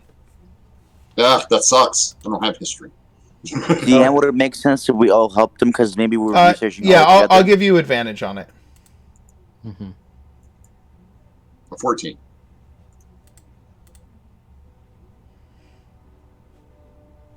Okay. 14. All right. I will give you the information. Some of them date back to almost as far as the founding of Geneva. It would take more than a week to get through them. In fact, Tektite, the only reason I think that modern common is because after you woke up, I think Avernicus would have found a way to bestow it to you in some way. Because I don't think that like the modern version of common that is spoken now was not around during the Draconic Age. Common as a language is a reflection of the fact that the Valkyrian Empire spread over the entirety of Oregon, and the Valkyrian language became the language to speak across all of it. So that is common. With that being the case, I think that the only reason that you can speak common is because Avernicus knew Dwarven, which is what you spoke, and was able to somehow through artificery grant you common in some way, shape, or form. I'm assuming I assume that the languages learned were instilled the first time. Right. And then anything else was learned, like the Salagan was probably a learned. So I have the ability to learn new languages. Right. But the common one is kind of like the artificer thing where he's like, oh, well, yeah, if I just tweak these a little bit, is that better? No, tweak these a little bit. There you go. Yeah. Kung Fu kind of a situation. But anyway, the scrolls are in a very old version of common, like a very old English in a sense, where it's difficult to read through them even though it's the same language that you are speaking, and so you only you have to really spend time breaking apart what you're reading, and you are not a trained historian, right? No. I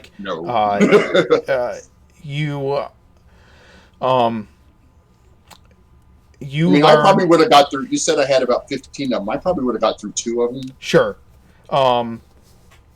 So one of the historical documents was a treaty between Geneva and Ravenreach, signed by Eric Valkyrian, still preserved, probably through Myrwyn's magics.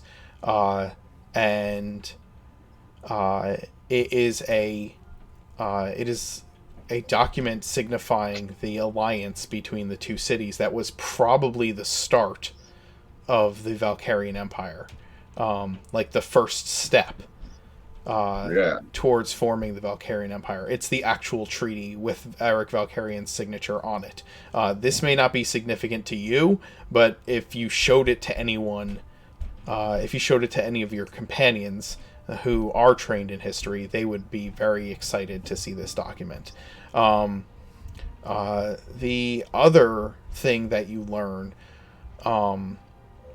is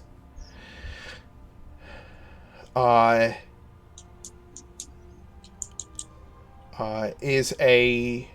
treatise written in Myrwyn's hand on the decline of druidic traditions as the primary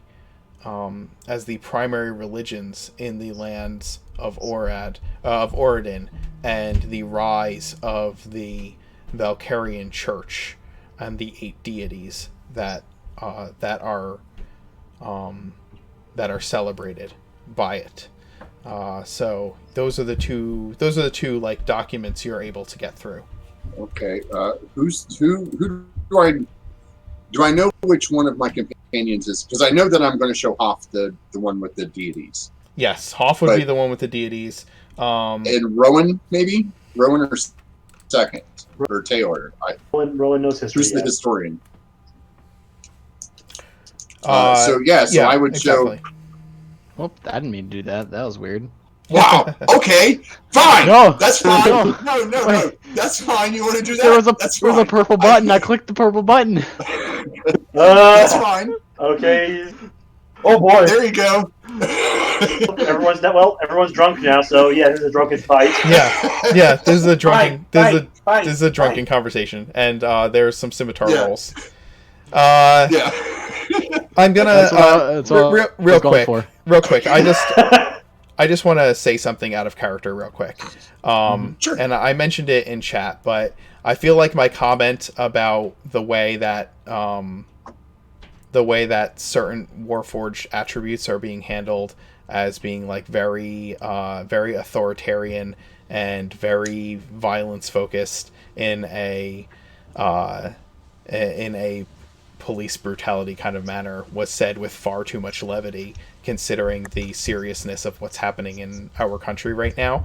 And I don't want anyone to think that I really take the situation in the United States lightly, or that I find the fact that police brutality is rampant in our nation as something that should be like joked about or taken lightly. I just find it surprising that has happened in our games, considering what is going on in the world right now. And I really, I do take that very seriously. And I think all of you as players have also expressed that that's something you take with the same degree of severity. And so, yeah, I just want to make sure that I've made my statements on that clear. I've made it clear on social media, and I've made it clear in other streams. But I just don't want it to come off like I was making a joke about that and making it kind of an offhand remark. I didn't mean it to come off in that fashion. So I feel like it was important to say that. So as the person who made the statement that caused the problem, I just one little thing out of character. I don't feel that way either. Right. However, I do, and when I play D&D or any of my other games, I play the character the way I assume you were playing the character to the character, and that was fine. Your statement wasn't an issue for being in character. I think the fact that I tried to lighten the impact of that statement in a way, it came off as tone deaf and bringing levity where levity should not be brought. Do you know what I'm saying? Yes. Well, the way I looked at it is that, yes, these things are going to happen. Yes, we are going to be portraying people in a setting that has this kind of racial tension. There is racial tension in the setting, and that is fine to do. Yeah, and I don't think that bringing levity into the game, and I don't think I never thought that you were saying it as real world. This is a problem. This is the kind of way you feel, but in your game setting, why is this turning out the way it is? like I took it as because art is a reflection. Art is a reflection of life, right? And so that's why that's happening. But in any event, I didn't take it that way. So in any event, I made an out of character comment in response to what you said, and I felt like I handled it a bit too. That I handed it a bit. It wasn't in proper. A bit cavalier, not in proper taste. And I didn't want to just leave it at that. But anyway, let's get back to the game. We're playing D&D. Keep going. So I would take the Triest to Hoff. I'm assuming that everybody. Is this one of those where we're going to? Everybody's going to go to bed. We're going to get a 4 nights sleep and then get up and do some of this stuff. I think you can do some of this stuff, and then we'll end on a short rest. You guys are doing some character development stuff, and I want you to keep going with that. This conversation is important because you are assessing the kind of... You've taken in a lot of information as characters over the last several weeks, and I feel like all of you haven't really had a chance to sit down and decide what you feel about those things or what you think about those things as a group. So I'm sorry to interrupt that conversation. Keep it going. So I will give Hoff this Triest. I'm like, Hoff, this is about, seems Myrwyyn was writing something about the druids before the gods showed up. Maybe you'd want this? All right. Sure, I'll take a look. I don't know that you can read it. It's written in my common, not yours. I can only speak yours now, thanks to. Oh boy. I can attempt to read it. How about that? You would just need to make a history roll, Hoff. So as long as you make a high enough history roll. I'm going to give myself guidance. Okay.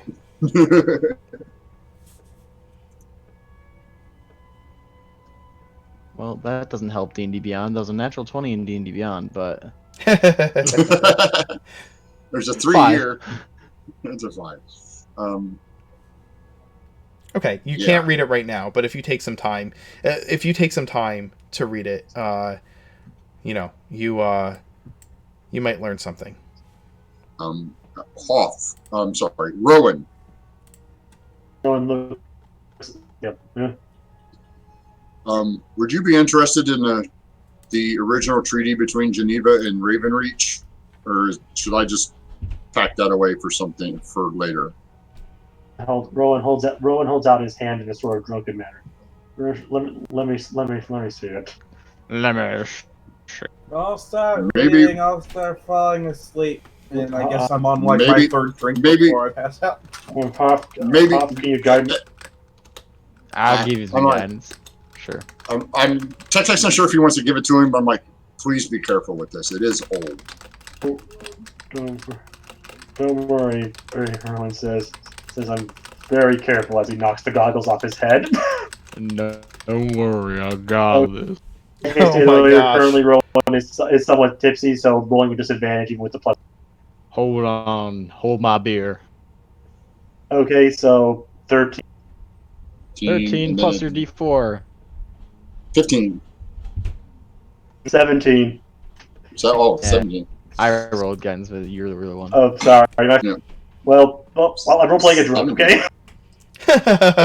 So you see with Rowan being completely wasted, he still can do this. Yeah, so I guess so you have a copy of the original Geneva Ravenreach. You have the original, not a copy. You have the original. Yep. Treaty. First editions are always. Well, this might have some repercussions currently because isn't everybody a city-state now, basically? More, I'm sure, something like that. Well, are we still part of Valkyrian Empire, or no? The Valkyrian Empire fell. I think they fell from. Oh yeah, because he's dead. Yeah. Well, all the emperors are dead. Yeah. It's because they didn't respect Empress Scalene enough. They did that. Oh my god.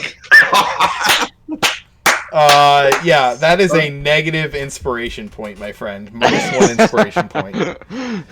Fair enough. Honestly, that's fair enough. I could resist. I'm sorry. No, that's fine. That's fine.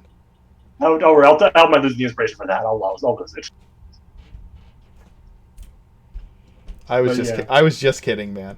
Okay. Well, anyway, Rowan. I guess Rowan picks up his goggles, but looks to the document and what does he tell with the treaty? Anything?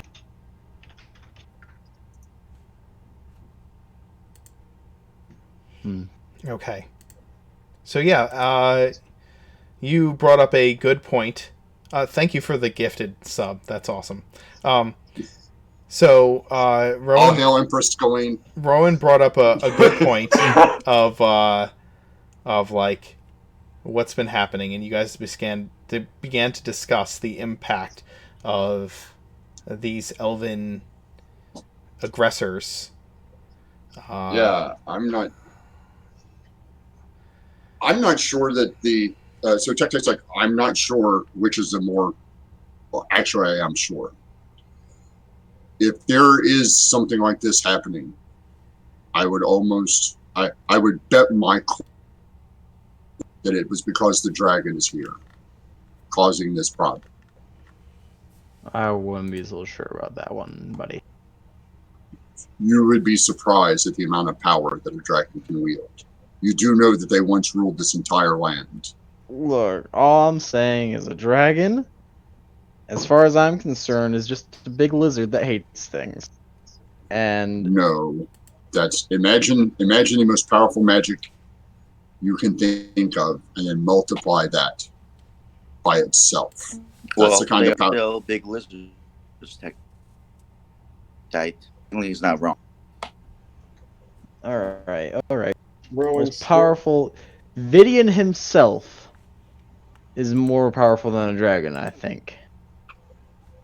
I don't know this Vidian person, but I would wager to guess that one of the high dragons probably would give him a fight. Now, The this god dragon of the arcane. This dragon is not at full strength. It is not a high dragon yet. So we still have time. If it becomes a high dragon, if it learns its magic, if it finds a way, this world will crumble under its power. Well, take that episode out. Dragon, we still can't do anything to it in our current state. We're not strong enough. Not nearly strong enough. Well, that's why Hoff and I have found a nice enchanter gentleman who is willing to make me a dragon slayer. You mean Rowan and you? Rowan. Who did I say? I know we look exactly alike. Yes. I keep saying Hoff for some reason. I grab Rowan by the shoulders and clink our little mugs together. We're brothers. Meanwhile, Hoff is blue. Yeah, Rowan then accidentally tries to clink the mug, but ends up slamming into Hoff's head, spilling on his hair. Okay. Well, That's too I far. don't know much about forging, but I can tell you this: you can't just create a weapon that, if you hand it to a level 5 warrior, he can defeat a full adult dragon. No such weapon can be built. All the dragon weapons slay dragons. That's their purpose. They do slay dragons. To slay a dragon, the weapon needs to have a powerful wielder. No, not the case. Well, That is definitely the case for every weapon out there. Well, the ones who were slaying them were warforged, so I'm assuming a warforged would have to use it. Rowan tries to think about it. Tekta, you said one of your brothers was some super warforged, right? Yes. Titanomachi. You said he was Titanomachi, Titan Man. Titanite. And Titanite. He was the largest and strongest of us. Oh, He slayed many a dragon with his dragon slayer. Oh, Titanite then. But I have no. I have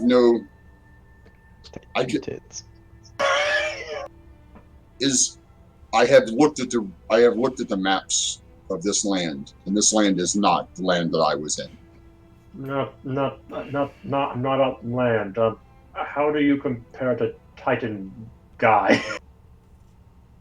Well, Titanite was first. I was third. So So you're better than him, right? The dwarves, they would not make an inferior thing after the first one, right? That would be He was the first. They put almost all of their energy into building him. Then they specialized after that. So my brothers, the brothers and sisters that I have after Titanite, we are specialized. I'm a tracker, navigator to lead us to the enemy. Rowan thinks it over.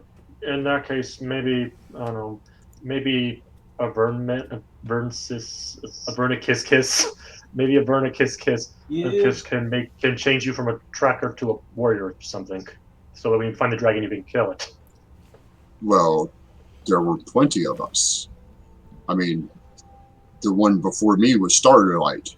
He was a fighter, and then Aptite was a monk.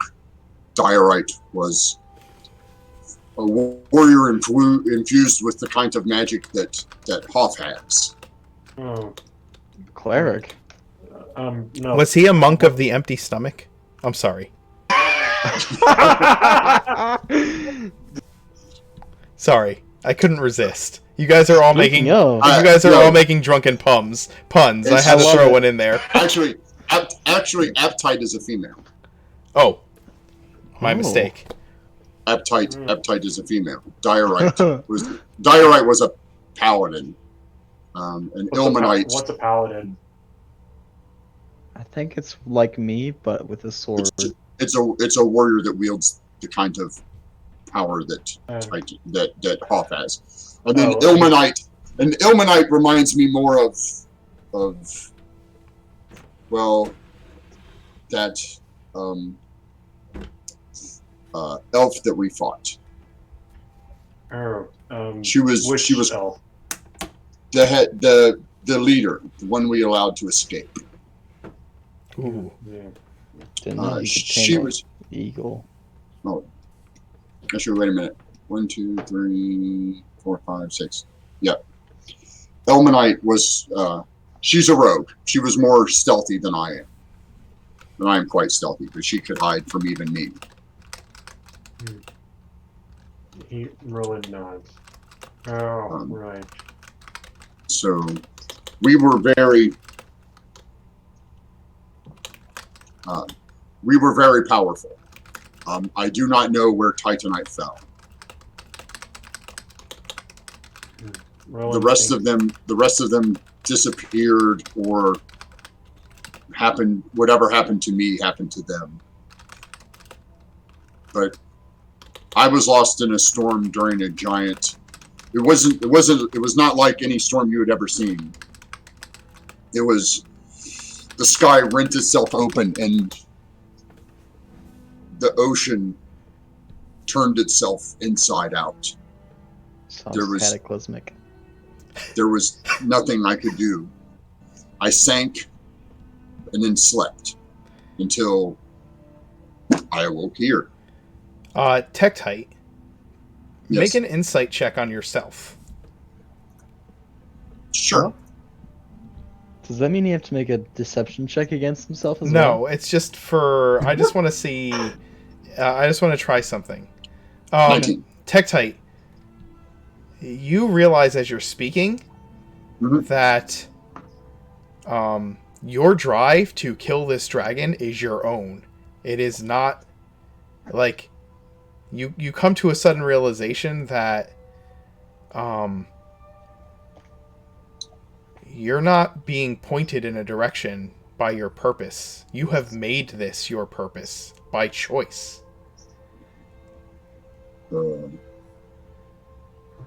Tektite totally stops moving. You okay there, bud? Quality character development. Oh, I know. He wants another drink. Rowan pours another one. Here, have another one. Tektite doesn't respond. Tektite doesn't respond. Drink. That's good for you. I'm gonna wave my hand. in front of You have Tektite's suddenly face. become become aware that you are self-aware. Yeah, it'll be till morning before Tektite comes out. He's literally going to stand here for the entire. Like, this is meta for him. Like, this is not. This doesn't work in his belief system. As you have been breaking down the purposes of each of the Warforged, you begin to realize that you're beginning to realize your desire to find the others of your kind and your desire to forge a dragon weapon. Those are not things that that Tektite has been directed to do. You are self-directing, and it as you've been describing that each one is specialized, you realize that your desire to build a dragon lance and hunt this dragon is not a part of your specialization. Your specialization is to locate the dragon, but you are intent on hunting and destroying the dragon, and that is a decision you have made for yourself. And it dawns upon you as you are speaking about the purposes of each of your brethren, that not only are you the only one, but now you have made choices for yourself. Yeah, Tektite's going to take hours for him to process this. This could be a while, because that's something that's totally. It's to me, for Tektite, it's a matter of the Socrates shadows on the wall experiment. If anybody ever remembers that, where if you're chained against the wall and all you see is shadows, and somebody says there's something else beyond that, you'll never believe them, because all you can see, because you're chained to this wall, is the shadows of the ledge above you, and that's what you think reality is. So when you're unchained from the wall and taken up to that ledge, your whole reality is his whole reality is just shifted. Like, he's going to need hours to process this. Allegory of the cave. That's right, David. Yeah. That's where he's at right now. So he'll be a moment. So we're gonna leave it with this. Okay, Tektite has had a deep realization about his own reality and is trying to process it. The rest of you have poured him several drinks, which he is simply staring at down at the table. One at a time, you either pass off into oblivion or find yourselves heading to your beds. You'll have a long rest, but the events of this evening may be stirring in your dreams. And upon waking, both the reality of what you experienced, the death of many, many helpless citizens, the purposeful self-explosion of an elven mage, and the sudden stillness of Tektite come flooding back with the sobriety that your hangover brings. And when we pick up next time, it'll be the next day, and you'll have to find out what the consequences of the previous day is, and exactly what the condition of the ship will be. Until then, thank you for those of you who played. Thank you for those of you who watched. It was a fantastic game. Plenty of character development, especially for a game that was so heavily combat oriented. I think even in the combat, there was some character development going on, which was really cool. Yeah. So yeah, we'll leave it at that. We will see you next Friday. Don't forget, tomorrow at 1, we have a world building stream. We might play Microscope again. I haven't decided. And then tomorrow at 7 p.m. is The Road to Nowhere. Come check us out for our Saturday night D&D stream. And of course, check out the panels below. Join us on Discord. Thank you for the follows tonight, Captain Curly and X Calamity. Thank you so much for the follows. Thank you for the support that we've gotten out there. You guys are awesome. Thank you for the thank yous, and we'll see you. We'll see you. Have a good night. Go ahead, say it, Rick. And if you're watching on YouTube, don't forget to like, subscribe, and hit that notification bell so you can watch all that happens in Oregon, not just the Lost Wards. Even though, but back there. Good night, everybody. Good night.